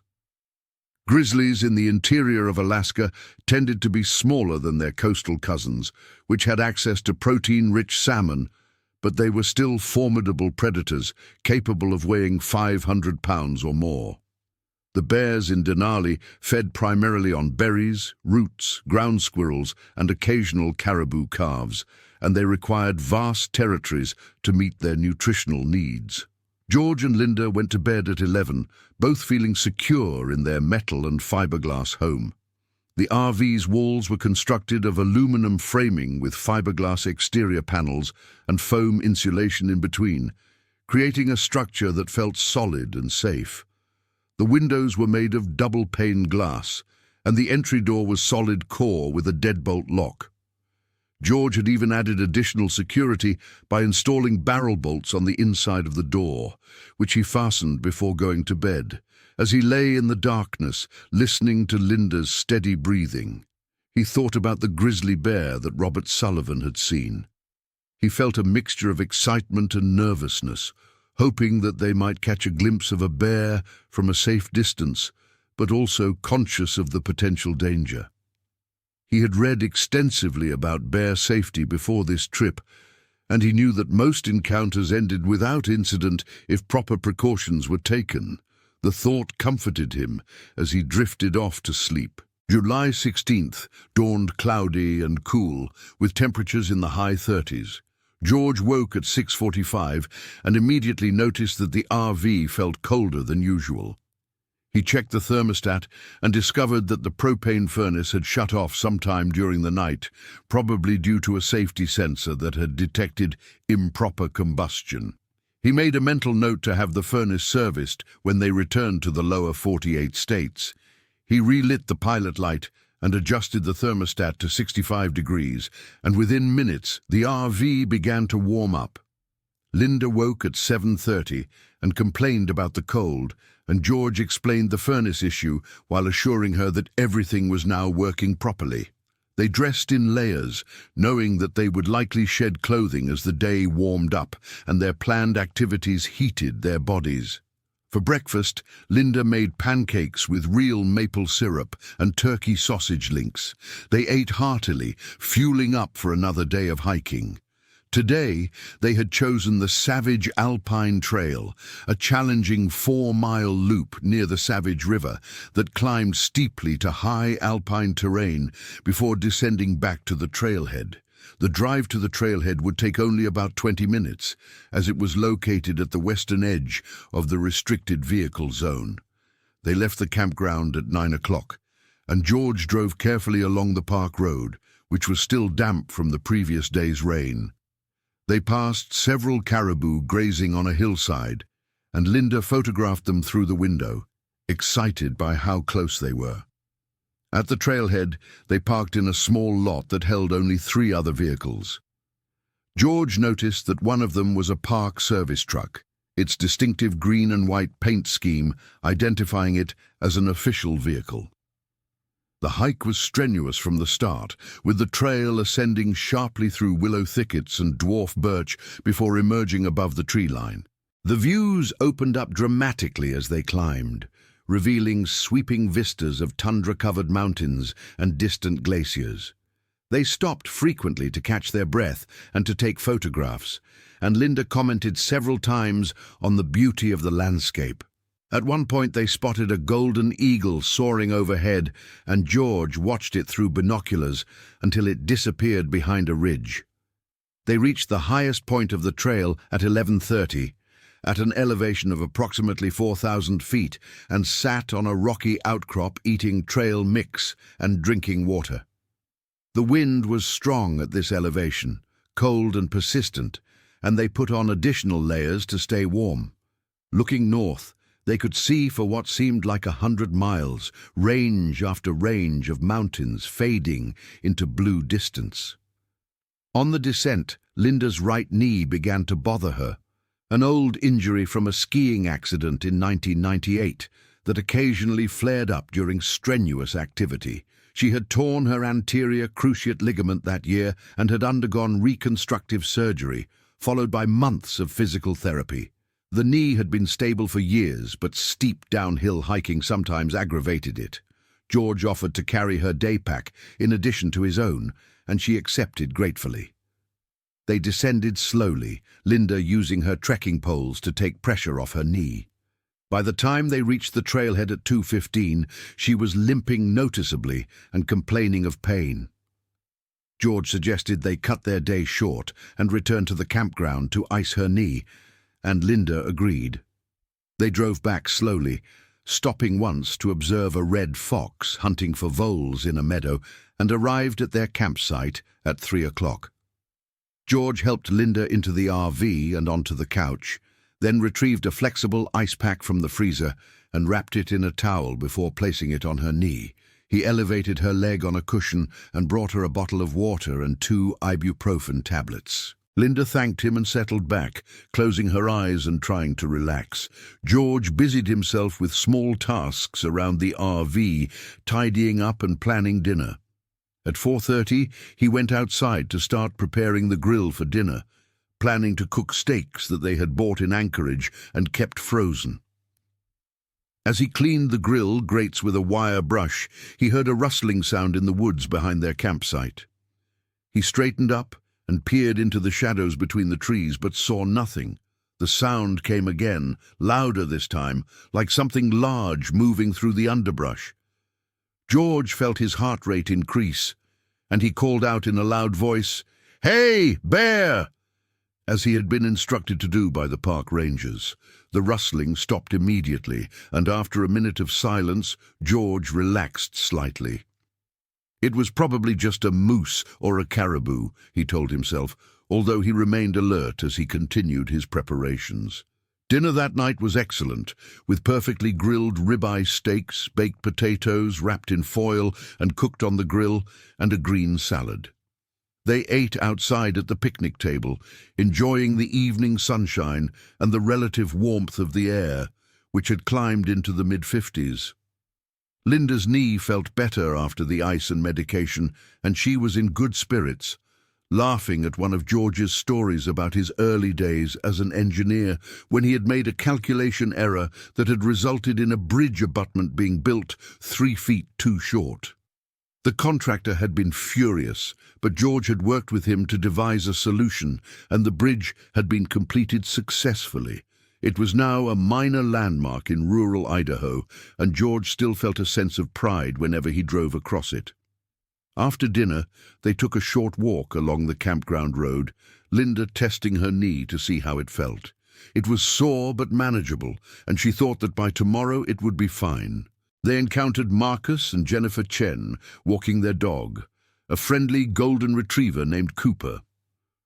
The four of them chatted for a while, and Marcus mentioned that he had seen fresh bear scat on the trail near the river that morning, large piles of dark droppings filled with partially digested berries. He had photographed it and shown the images to a park ranger who had confirmed that it was from a grizzly and appeared to be very recent, probably from within the previous 12 hours. George felt a prickle of unease, but reminded himself that bears were a natural part of the ecosystem here, and as long as they were careful, there was no reason for alarm. Jennifer added that the ranger had told them the berry crop this year was excellent, which meant the bears should be well fed and less likely to approach human camps in search of food. This information reassured George somewhat, and he thanked them before wishing them a good evening. Back at the RV, George and Linda played cards again, this time a game of gin rummy that went on for over an hour. Linda won by a narrow margin, and George jokingly accused her of being a card shark. They watched the sun make its lazy arc across the northern sky, never quite setting, just dipping low before beginning its ascent again. At 11:30, they prepared for bed, Linda taking her evening medications, which included a blood pressure pill and a statin for cholesterol. George brushed his teeth thoroughly, a habit ingrained from childhood by a dentist father who had been fanatical about oral hygiene. They settled into bed with their books, reading until their eyelids grew heavy. George turned off his light at 12:15, and Linda followed suit at 12:30. The RV was quiet and warm, the furnace cycling on and off at intervals to maintain the set temperature. Outside, the forest was silent except for the distant murmur of the river and the occasional cry of a bird. At 2:47 in the morning, George woke suddenly, his heart pounding. He lay still in the darkness, trying to identify what had roused him.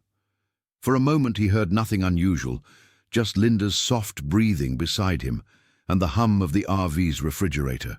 Then it came again, a sound that made his blood run cold. It was a heavy, snuffling noise close to the RV, accompanied by the crunch of gravel under something large. George's mouth went dry, and he felt his pulse hammering in his temples. He reached over carefully and touched Linda's shoulder, whispering her name. She woke with a confused murmur, and he put his finger to his lips, signaling her to be quiet. She looked at him with wide, frightened eyes, immediately sensing that something was wrong. George pointed toward the side of the RV, where the noise was coming from, and they both lay frozen, listening. The snuffling continued, moving slowly along the length of the RV. Whatever was out there was big, very big, and it was investigating their vehicle with clear interest. George's mind raced through the precautions they had taken. All the food was in the bear locker, the garbage was in the dumpster. There should be nothing to attract a bear, but then he remembered the grill. Had he cleaned it thoroughly enough? Had any grease dripped onto the ground?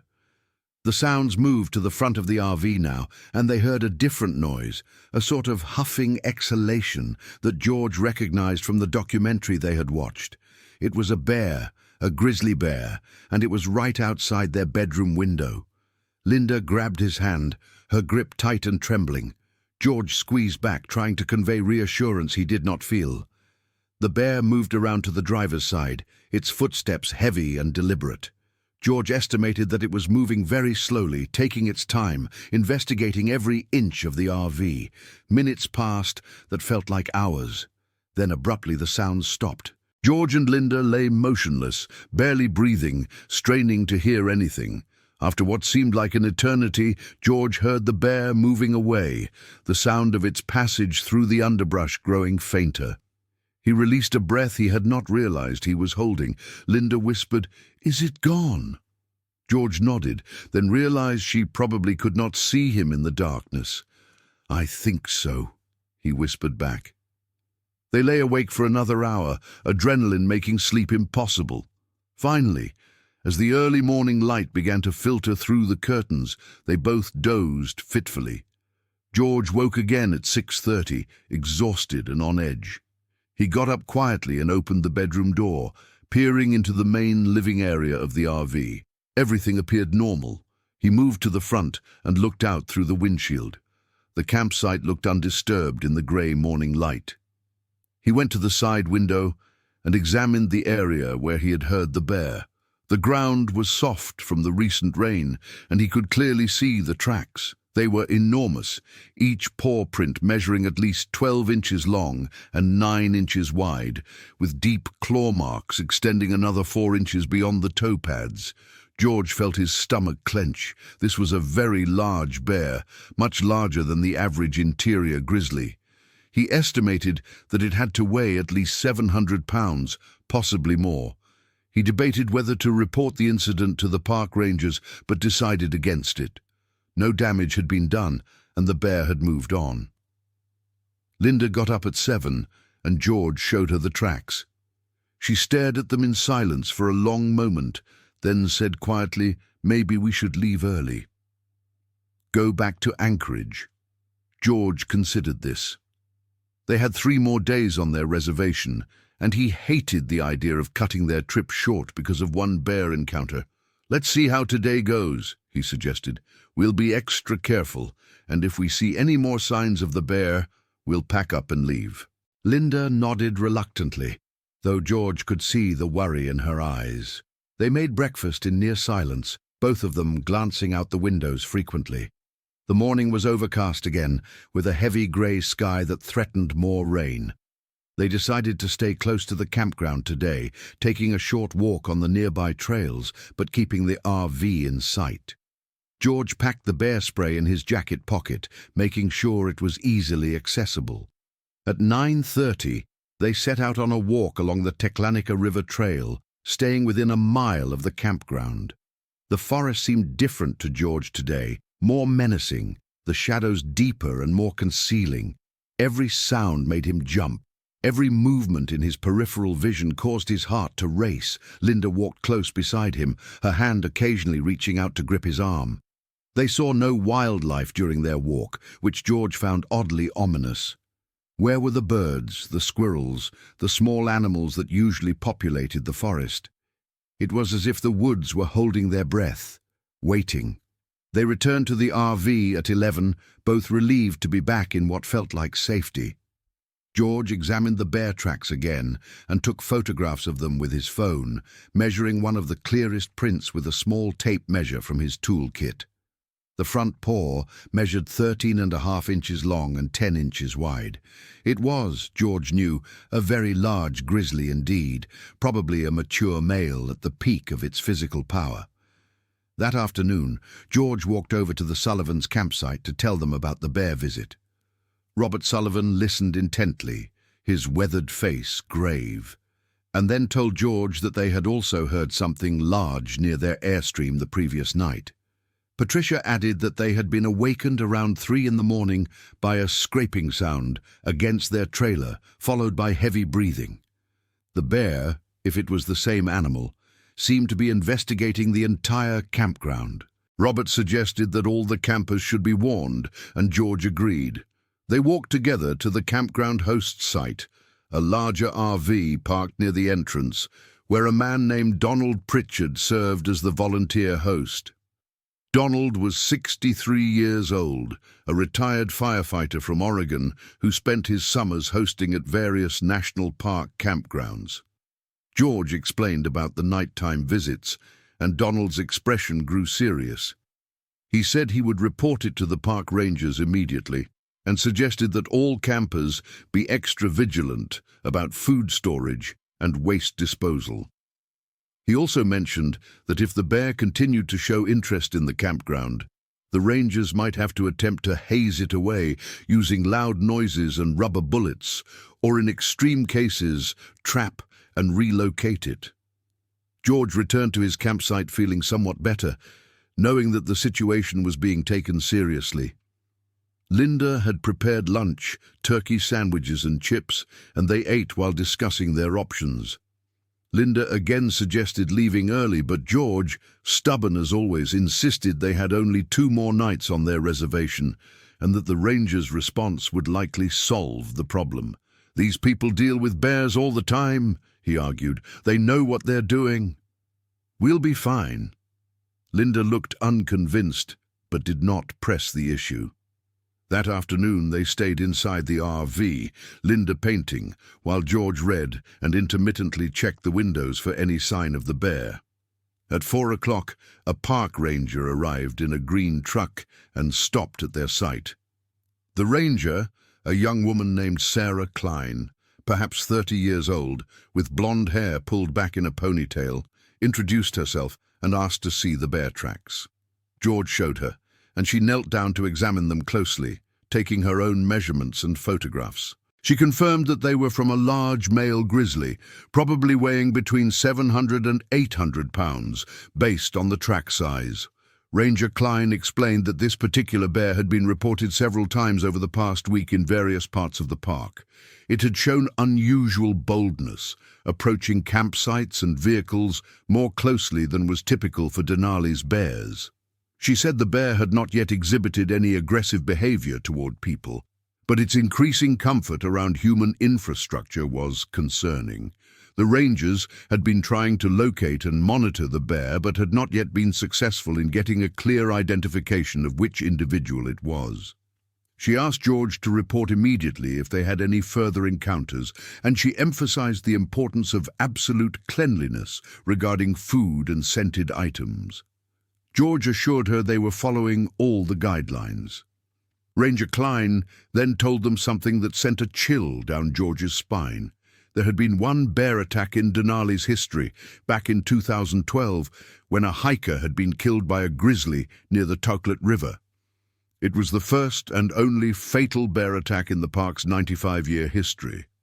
The bear in that case had been a female protecting cubs, and it had been euthanized afterward. Ranger Klein said she was not trying to frighten them, but she wanted them to understand that while attacks were extraordinarily rare, they were not impossible. She advised them to make noise while hiking, travel in groups when possible, and always carry bear spray. George thanked her for the information, and she drove away to visit the other campsites and deliver similar warnings. That evening, George and Linda prepared a simple dinner of canned soup and crackers, heating the soup on the stove and eating inside the RV rather than at the picnic table. Neither of them felt comfortable being outside as darkness approached, even though true darkness would not come for many more hours. They played cards half-heartedly, both distracted by thoughts of the bear. At 9 o'clock, George went outside to make a final check of the campsite and to secure the bear locker. He examined the area carefully with a flashlight, looking for any food scraps or attractants he might have missed. Finding nothing, he went back inside and locked the door, fastening the barrel bolts with a sense of finality. Linda had already changed into her pajamas and was brushing her teeth in the bathroom. George joined her, and they went through their evening routine mechanically. By 10:30 they were in bed, both exhausted but wired with nervous energy. Linda fell asleep first, her breathing becoming slow and regular, but George lay awake for a long time, listening to every small sound outside, imagining threats in every creak and rustle. July 17th arrived with clearing skies and rising temperatures. George woke at 7 after a fitful night's sleep, interrupted by anxious dreams. He checked the windows immediately and saw no signs of the bear. The campsite was peaceful in the morning light, with birds singing in the trees and a squirrel chattering somewhere nearby. George felt his tension ease slightly. Perhaps the bear had moved on, drawn to richer food sources elsewhere in the vast park. He made coffee and sat at the dinette table, looking out at the forest and trying to recapture some of the joy and excitement he had felt at the beginning of this trip. Linda woke at 8, looking more rested than George felt, and she smiled at him as she emerged from the bedroom. "Any visitors last night?" she asked. George shook his head. "All quiet." She looked relieved and came to kiss him on the forehead before pouring herself coffee. After breakfast, they decided to take a drive along the park road, using their road permit to explore beyond the Teklenica campground. They would not hike today, Linda's knee still being somewhat tender, but they could enjoy wildlife viewing from the safety of the RV and take photographs through the windows. They left the campground at 9:45, driving slowly eastward along the gravel road. The day was warming up nicely, with temperatures expected to reach the mid-60s by afternoon. They drove for 2 hours, stopping frequently to observe caribou, Dall sheep on distant mountainsides, and a variety of birds. At one point they passed within 30 yards of a cow moose with twin calves, and Linda took dozens of photographs of the adorable, gangly youngsters. George felt his spirits lifting. This was why they had come to Alaska, for experiences like this, and he was determined not to let fear of one bear ruin their adventure. They ate lunch at a roadside pullout near the Sable Pass area, sitting in the RV with the windows open, enjoying sandwiches and fruit while watching for wildlife. At 1:30, they turned around and headed back toward the campground, arriving at 3:15. George parked the RV carefully in their sight, making sure it was level, and then they both got out to stretch their legs. The afternoon was beautiful, sunny and warm, and Linda suggested they sit outside in their camping chairs for a while. George agreed, though he positioned his chair so that he could see into the woods, and he kept the bear spray close at hand. They sat reading and enjoying the sunshine for over an hour, occasionally commenting on the beauty of their surroundings or discussing their plans for the following day, which would be their last full day at Denali, before beginning the drive back to Anchorage.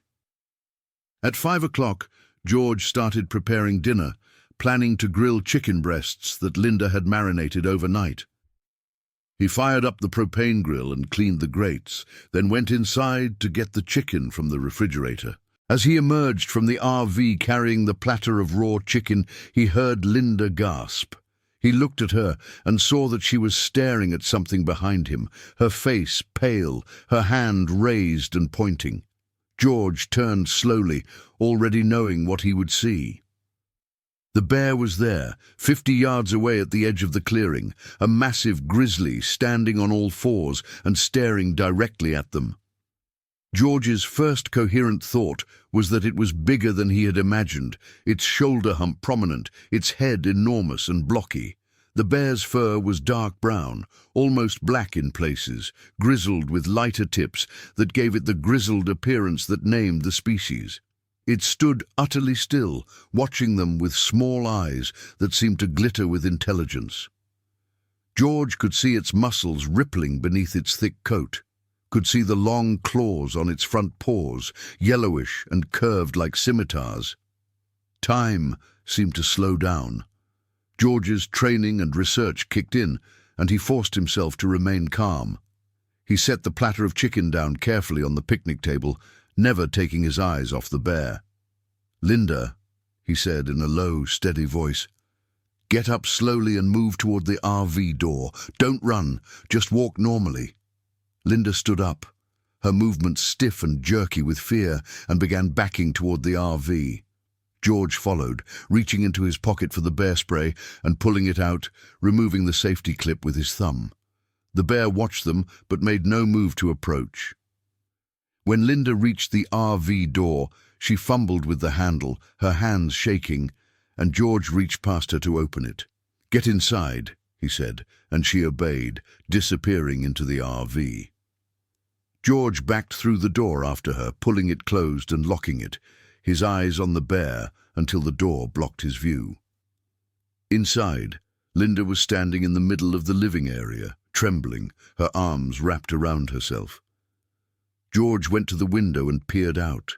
The bear had moved closer, now standing perhaps 30 yards away, near the picnic table. It was sniffing the air, its nose lifted and working. George realized with horror that it was smelling the raw chicken. "Damn," he muttered.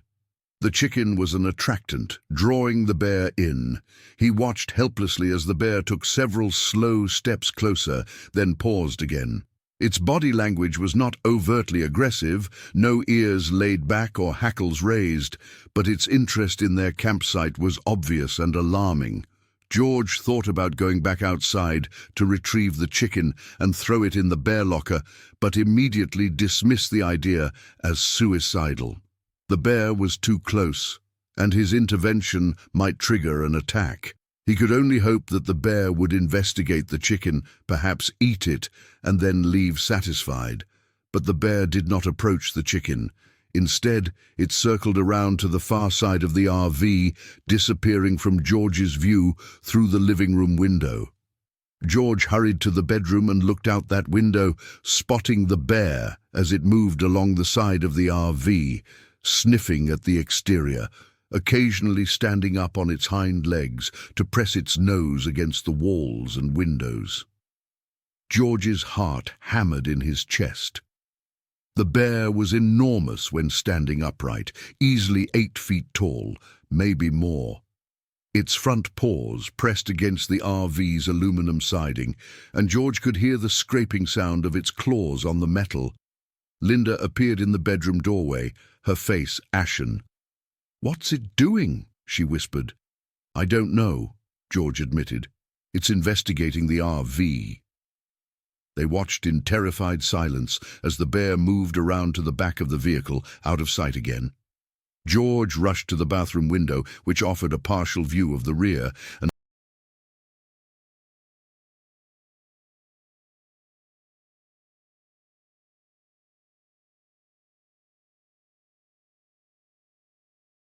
saw the bear standing upright, its massive head level with the back window, peering inside. For a moment, George and the bear locked eyes through the glass, and George felt a primal terror unlike anything he had ever experienced.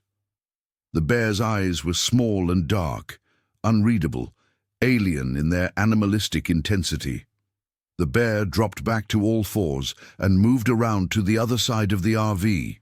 George followed its progress from window to window, narrating to Linda what he was seeing. The bear spent several minutes exploring every inch of their vehicle, occasionally pausing to scratch at the exterior or to chew on a piece of trim. George wondered if they should start the engine and try to drive away, but the idea seemed absurd and dangerous. The bear could easily outrun the RV on the rough campground roads, and attempting to drive away might provoke it into attacking. No, they were safer inside, waiting for the bear to lose interest and move on. He pulled out his satellite phone and considered calling for help. But what could anyone do? By the time rangers arrived, the bear would probably be gone. He decided to wait and see what happened. After what felt like an eternity, but was probably only 15 minutes, the bear moved away from the RV and walked over to the bear locker. It sniffed at the metal box, circled it, then stood up and placed its front paws on top of it, rocking it back and forth as if testing its stability. The locker, secured to the ground with steel cables and concrete anchors, did not budge. The bear dropped down and moved toward the picnic table where the chicken still sat on the platter. George held his breath. The bear approached the table, sniffed the chicken, then in one swift motion swept the platter off the table with a paw. The platter clattered to the ground, and the bear lowered its head to sniff at the raw meat. To George's surprise, the bear did not eat the chicken. Instead, it turned away from it and walked back toward the RV. George's blood ran cold. The bear was not interested in the chicken. It was interested in the RV itself. But why? What could it possibly want with a metal box on wheels? The bear approached the front of the RV and stood up again, placing its paws on the hood over the engine compartment. It lowered its massive head and began sniffing at the seam where the hood met the body. George suddenly understood. The RV had been running earlier, and the engine was probably still warm. The bear was attracted to the heat and the smell of oil and gasoline, scents that intrigued it.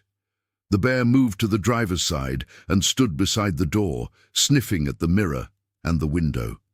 Its face was mere inches from the glass, and George could see every detail: the scarred muzzle, the powerful jaws, the small rounded ears. The bear huffed, its breath fogging the window, and then it opened its mouth, displaying teeth that were yellowed and enormous. George saw the long canines, at least 3 inches long, and the massive molars designed for crushing bones. The bear bit down on the side mirror, and George heard the cracking sound of breaking plastic. The mirror assembly snapped off, dangling by its wires, and the bear shook its head, the mirror still in its jaws, then dropped it to the ground. "George, call someone," Linda pleaded from behind him. George nodded and activated the satellite phone, calling the emergency number for Denali Park Rangers that he had programmed into the device. The phone took a moment to acquire a signal, then began ringing. A dispatcher answered on the 3rd ring.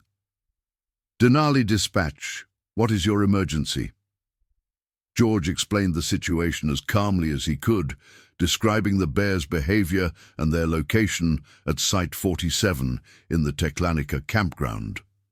The dispatcher asked him several questions about the bear's size, appearance and behavior, and George answered as best he could while keeping his eyes on the animal.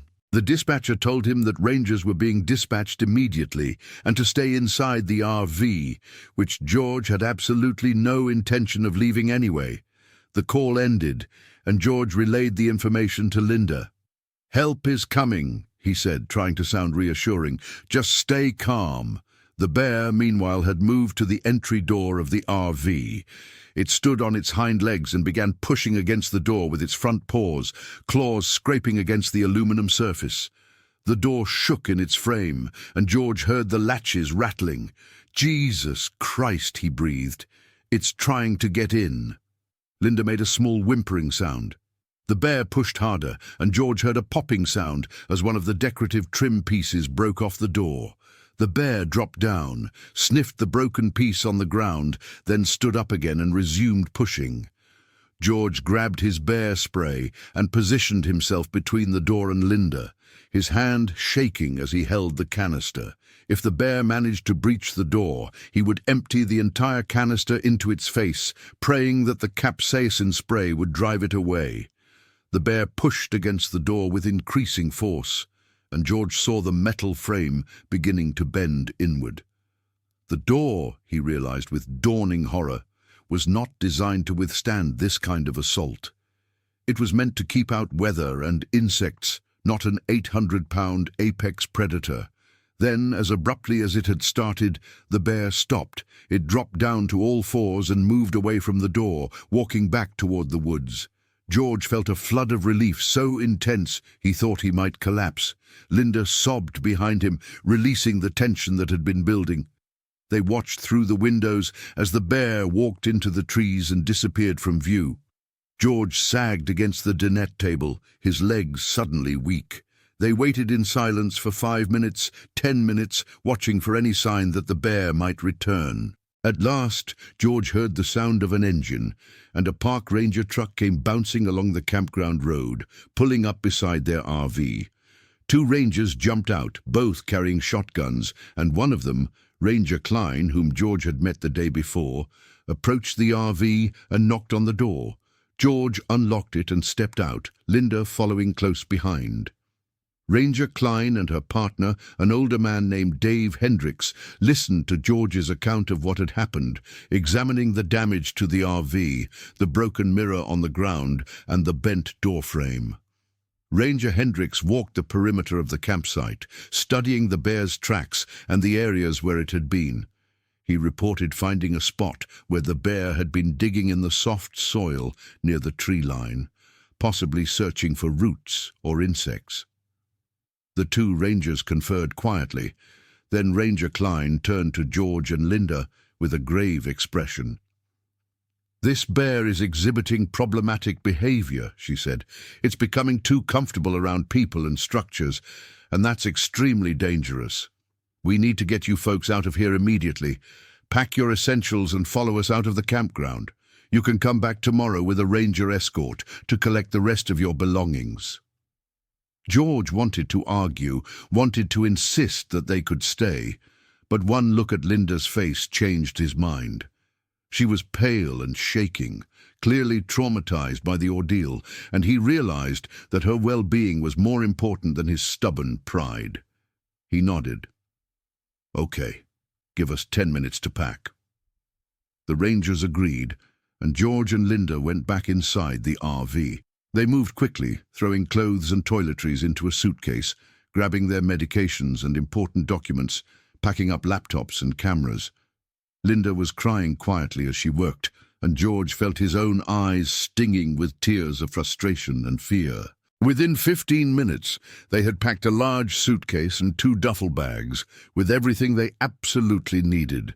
George locked up the RV, securing all the windows and doors, and they loaded their bags into the ranger's truck.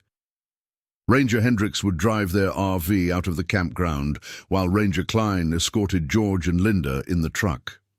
They drove slowly along the park road, George looking back at the Wanderer being driven behind them by Hendricks. The journey back to the park entrance took almost 2 hours, and by the time they arrived at Ranger headquarters near the entrance, it was nearly 9 o'clock in the evening. George and Linda were interviewed by a senior ranger, a man in his 50s named Tom Reynolds, who took detailed notes about the bear encounter and asked numerous questions about the animal's behavior. Reynolds explained that this particular bear had now been positively identified through George's descriptions and photographs of the tracks. It was a bear known to researchers as Bear 402, a 19-year-old male that had been tagged as a cub and had been living in the Teklanica area for several years. Until recently, 402 had shown normal behavior, avoiding human contact and focusing on natural food sources. The change in behavior was alarming and unprecedented for this individual. Reynolds told them that a team would be dispatched the following day to attempt to locate and capture Bear 402 for relocation to a more remote part of the park.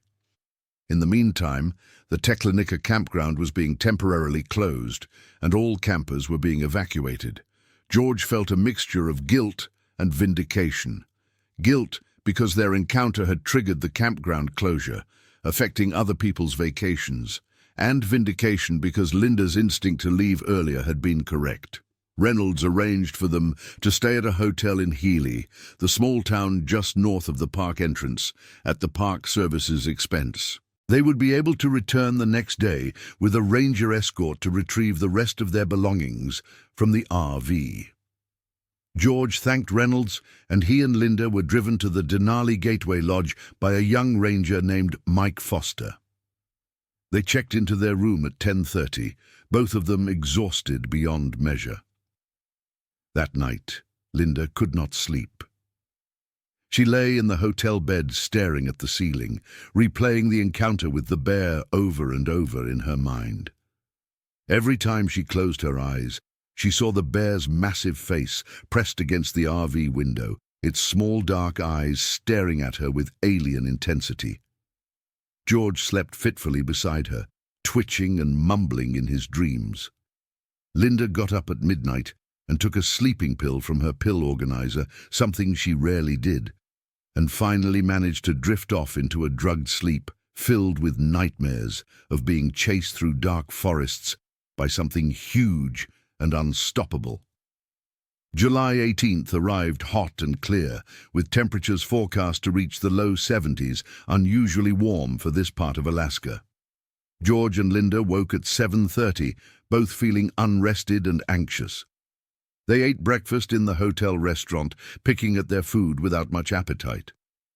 At 9 o'clock, Ranger Reynolds arrived at the hotel to pick them up. He explained that the bear team had been in the Teklanika area since first light, but had not yet located Bear 402. The animal had apparently moved on during the night, possibly traveling several miles into the backcountry. The campground was still closed, and rangers were conducting a systematic search of the area. George and Linda would be allowed to return to their RV to collect their belongings, but a ranger would remain with them at all times for safety. They drove back to the Teklanika campground in Reynolds' truck, arriving at 11:15. The campground was deserted now, all the other campers having been evacuated the previous evening.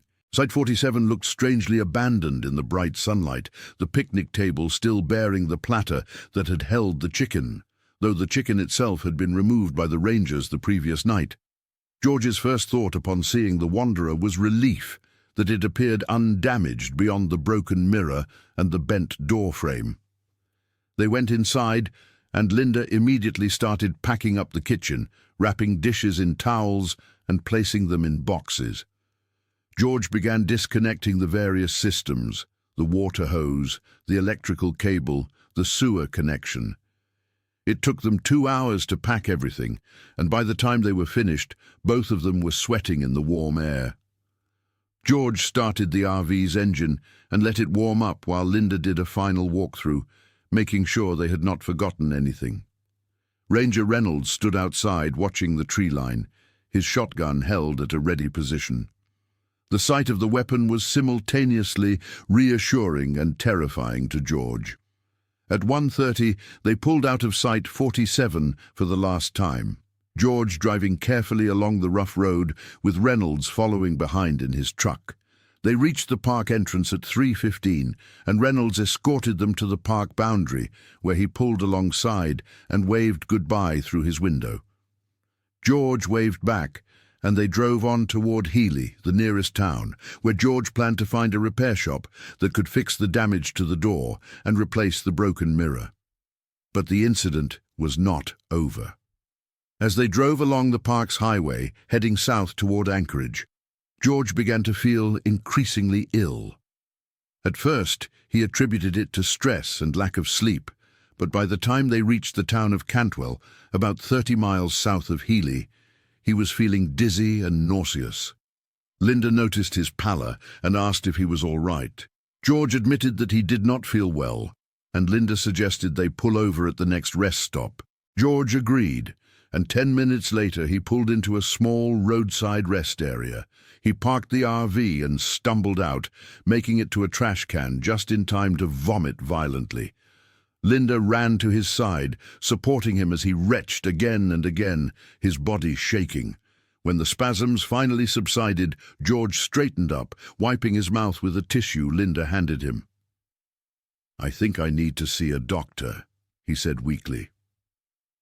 Linda helped him back to the RV and got him settled on the couch.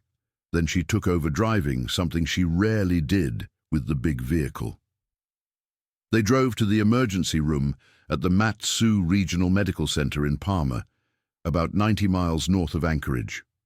The ER staff took George back immediately, concerned about his symptoms and his age. After running blood tests and an EKG, the doctor, a young woman named Dr. Emily Hart, came back with the results. George's blood pressure was elevated and his heart rhythm showed some abnormalities. Dr. Hart explained that he was experiencing acute stress-related cardiac symptoms. Not a full heart attack, but a warning sign that his cardiovascular system was under severe strain. She wanted to admit him overnight for observation and to run more tests in the morning. George protested weakly, saying he just wanted to get back to their original plans, but Linda overruled him. "You're staying," she said firmly. George lacked the energy to argue further. He was admitted to the cardiac care unit at 6 o'clock that evening, and Linda stayed with him in his room. The nurses were kind and efficient, hooking him up to monitors and starting an IV.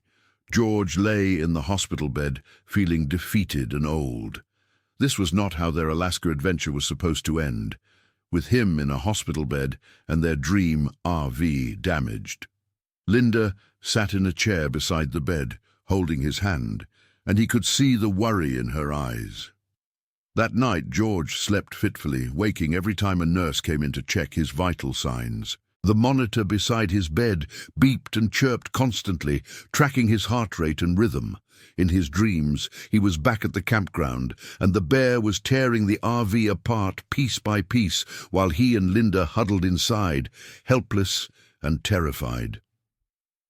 The next morning, July 19th, began with a team of doctors making rounds. Dr. Hart was accompanied by a cardiologist, Dr. Michael Brennan, who reviewed George's test results and performed another physical examination. Dr. Brennan explained that while George had not had a heart attack, his heart was showing signs of stress-induced cardiomyopathy, sometimes called broken heart syndrome, where severe emotional stress causes temporary heart dysfunction. The condition was usually reversible, but George would need to rest, reduce his stress levels, and take medication to support his heart while it recovered. Dr. Brennan prescribed a beta blocker and an anti-anxiety medication, and he recommended that George and Linda cut short their Alaska trip and return home to Idaho, where George could follow up with his regular cardiologist. Linda was devastated, but relieved that George's condition was treatable. She called their daughter Sarah in Portland and explained what had happened. Sarah wanted to fly up to Alaska immediately, but Linda told her it was not necessary, that they would be fine and would be home soon. After hanging up, Linda sat down heavily in the chair beside George's bed. "I'm so sorry this happened," she said, her voice thick with emotion. "I should have insisted we leave the campground earlier." George shook his head. "It's not your fault. It's nobody's fault except maybe that damn bear." He tried to smile, but it came out as more of a grimace. Dr. Hart came in at noon to say that George was being discharged, with instructions to rest and avoid any stressful situations. She gave Linda a prescription for George's new medications and contact information for cardiac care in Anchorage, if they needed emergency assistance before flying home.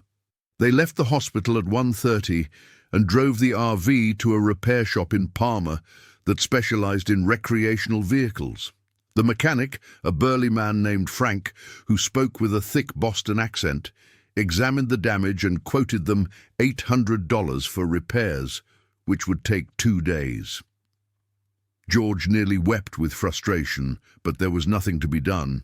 They paid Frank a deposit and arranged to leave the RV at his shop.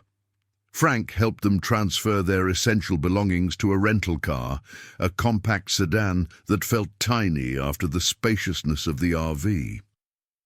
They drove the rental to a nearby hotel, a Days Inn that was clean but depressing, and checked in for an indefinite stay.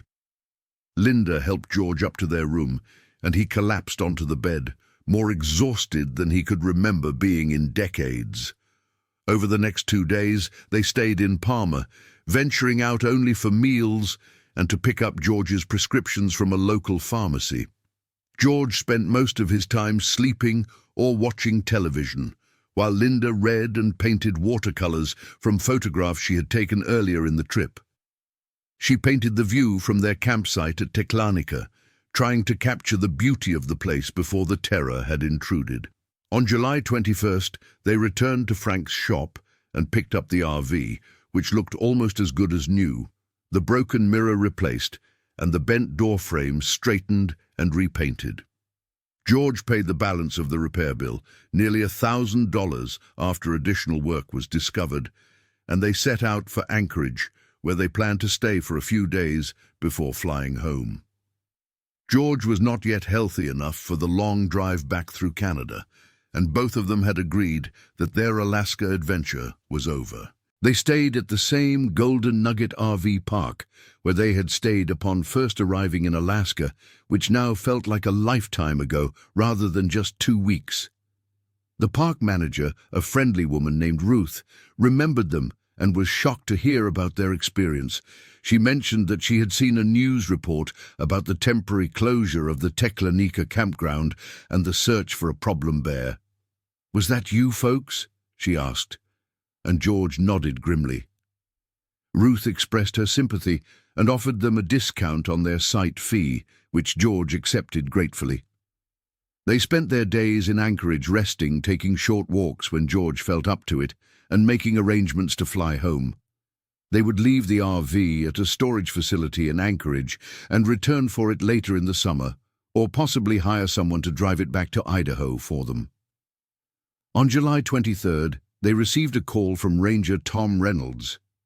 George put the call on speaker so Linda could hear.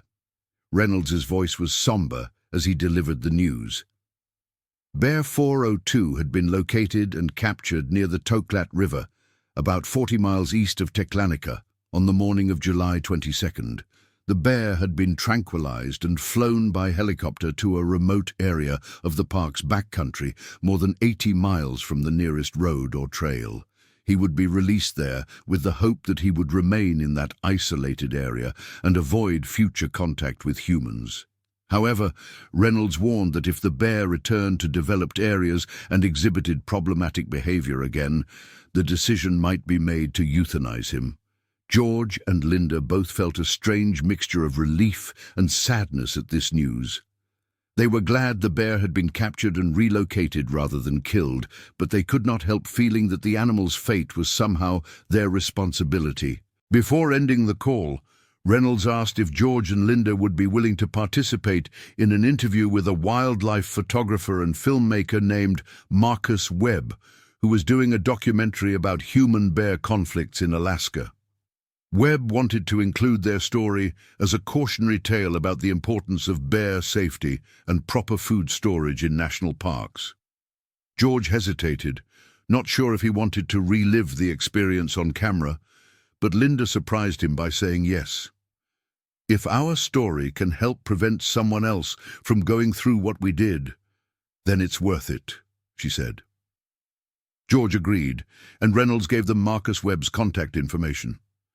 They arranged to meet Webb in Anchorage on July 25th, before their scheduled flight home on July 26th. Marcus Webb turned out to be a thoughtful man in his early 40s, with a graying beard and kind eyes. He met them at their RV park with a small film crew, consisting of a camera operator and a sound technician. Webb interviewed George and Linda separately, and then together, asking them to describe their experience in detail, from the first night they heard the bear outside their RV to the terrifying encounter on July 17th. George found himself reliving every moment of fear and helplessness as he spoke. Linda cried several times during her interview, particularly when describing how the bear had pushed against the door and she had thought it would break through. Webb was respectful and gentle, never pushing them to share more than they were comfortable with. He also showed them footage of Bear 402 being captured and relocated, a powerful sequence showing the massive animal darted from a helicopter, then lifted in a cargo net beneath the helicopter and flown to a remote valley where he was released.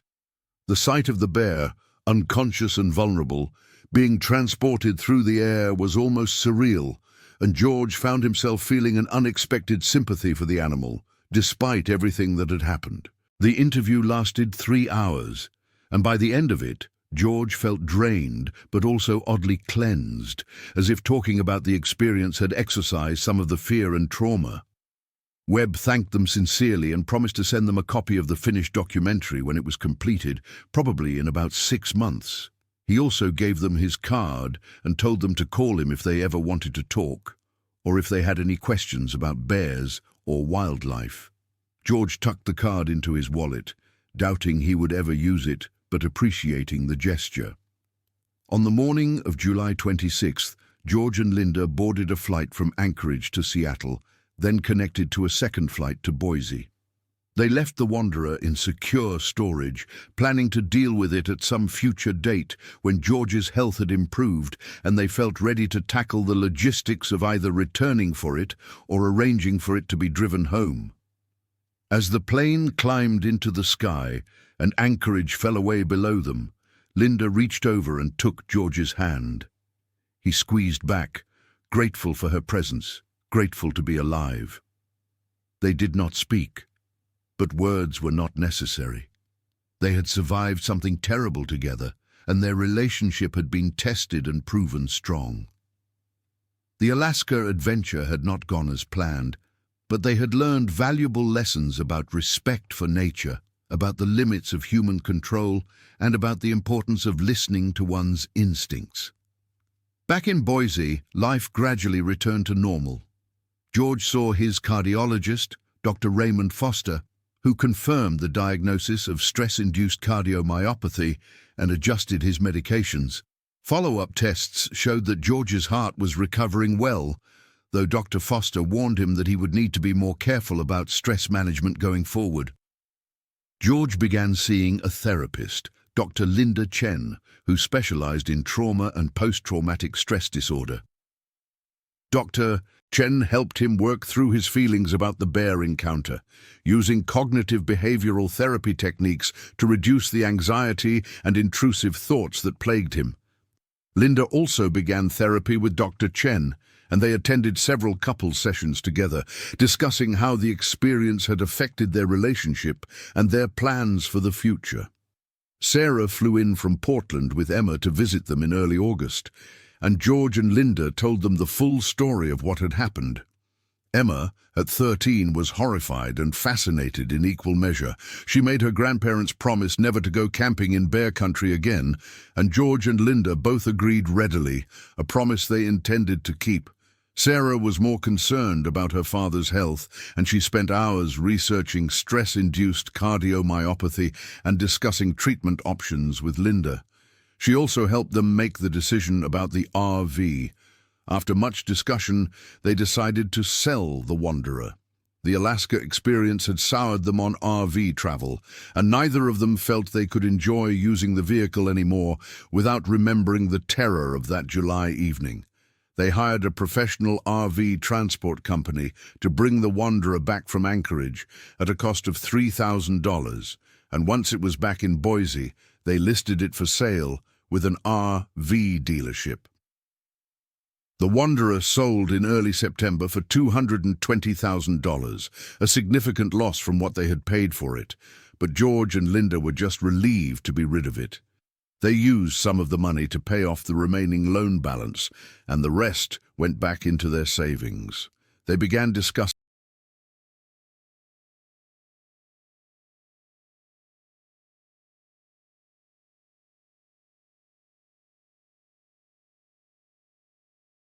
alternative ways to travel and see the country, perhaps taking cruises or staying in hotels and renting cars rather than driving an RV.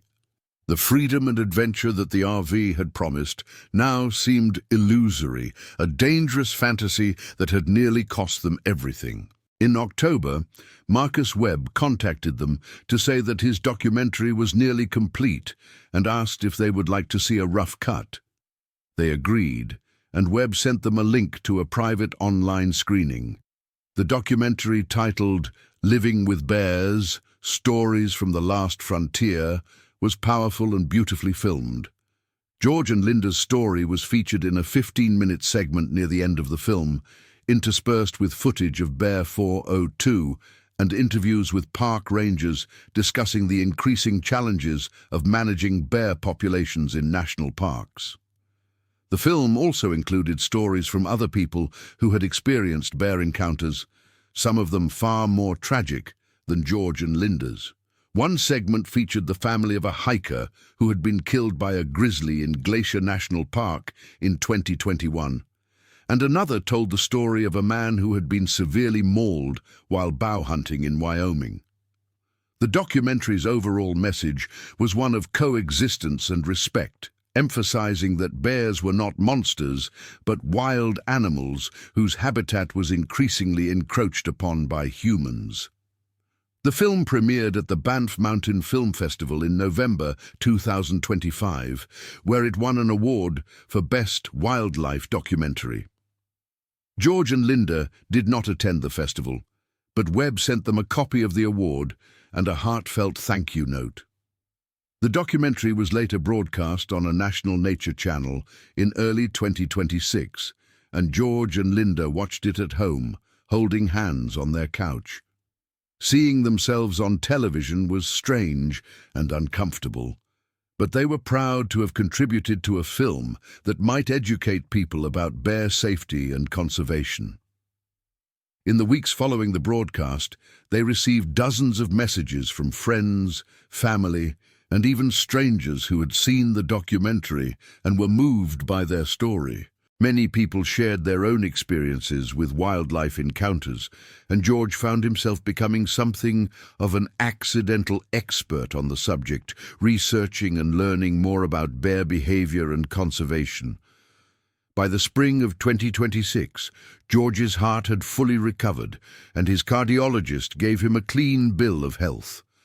The medications were gradually reduced and then discontinued, and George felt better than he had in months. He and Linda resumed their normal activities, spending time with friends, attending church, and enjoying their hobbies. Linda's paintings had improved dramatically, possibly because she had so much emotional content to work with, and she had a successful showing at a local gallery in April, selling 3 paintings for a total of $2,000, her best sales ever. George joined a support group for people who had experienced traumatic events, and he found it helpful to talk with others who understood the lingering effects of fear and anxiety. He also became involved with a local conservation organization that worked to promote coexistence between humans and wildlife, giving talks to school groups and hiking clubs about his experience and the lessons he had learned. In June of 2026, nearly a year after the incident, George and Linda received another call from Ranger Tom Reynolds. His news was bittersweet. Bear 402 had been found dead in late May, approximately 40 miles from where he had been relocated. The bear's body had been discovered by a wildlife survey team, and a necropsy had been performed by state wildlife veterinarians. The cause of death was determined to be starvation. The remote area where Bear 402 had been released, while suitable habitat in theory, apparently lacked sufficient food resources for a bear his size, especially one that had become accustomed to the relatively rich foraging areas near the Park Road corridor. Despite the best intentions of the relocation effort, the bear had been unable to adapt to his new territory. The necropsy also revealed that Bear 402 had been suffering from a dental abscess, a painful infection in one of his molars that would have made it difficult for him to eat properly. This condition had likely contributed to his increasingly bold behavior around human campsites in the days before his capture, as he searched desperately for easy food sources. Reynolds' voice was heavy with regret as he explained all this to George and Linda. "We try to do what's best for these animals," he said, "but sometimes our interventions don't work out the way we hope. Bear 402 was just trying to survive, and we humans failed him." George felt an unexpected wave of grief at the news. He had been terrified of this bear, had hated it in the immediate aftermath of the encounter, but now he saw it differently. Bear 402 had been a magnificent wild animal, 19 years old, surviving in an increasingly challenging environment. The bear's aggression had not been personal. It had been the desperate behavior of an animal in pain and hunger. "Thank you for letting us know," George said quietly. "We appreciate it."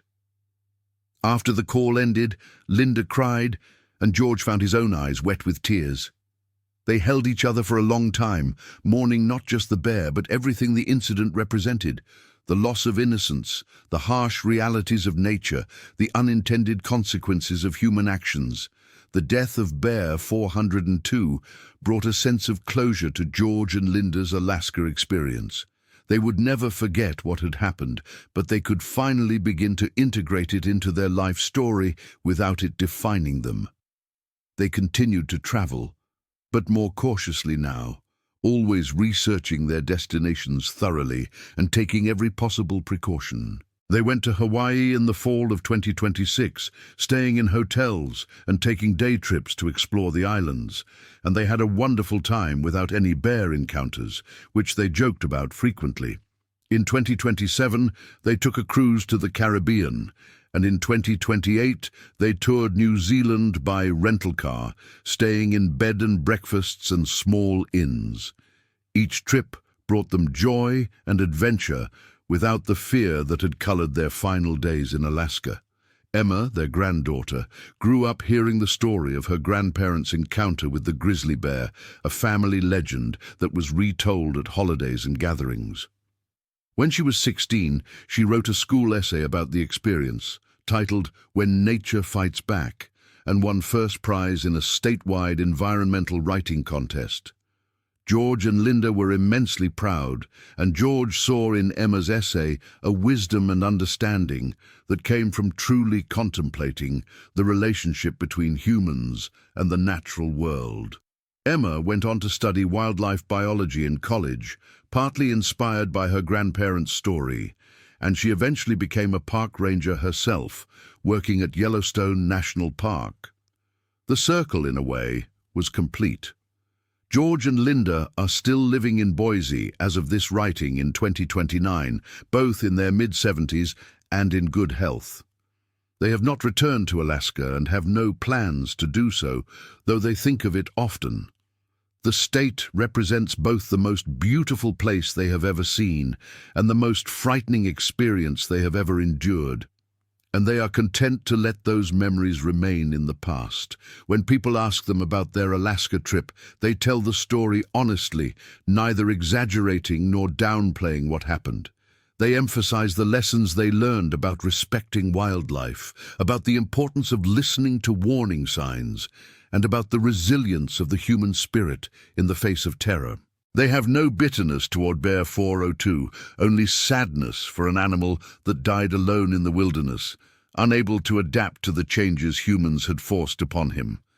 And they have immense gratitude for each other, for the strength of their relationship, and for every ordinary day they get to spend together safe and sound in their home, with no bears at the door. The story of George and Linda Morrison and Bear 402 is not unique. Every year, hundreds of bear encounters occur in national parks and wilderness areas across North America. Most of them end without injury or death, but all of them serve as reminders that we share this planet with creatures that are powerful, wild, and ultimately beyond our control. The Morrison story is a cautionary tale about the dangers of complacency, about the importance of taking wildlife warnings seriously, and about the psychological trauma that can result from encounters with large predators.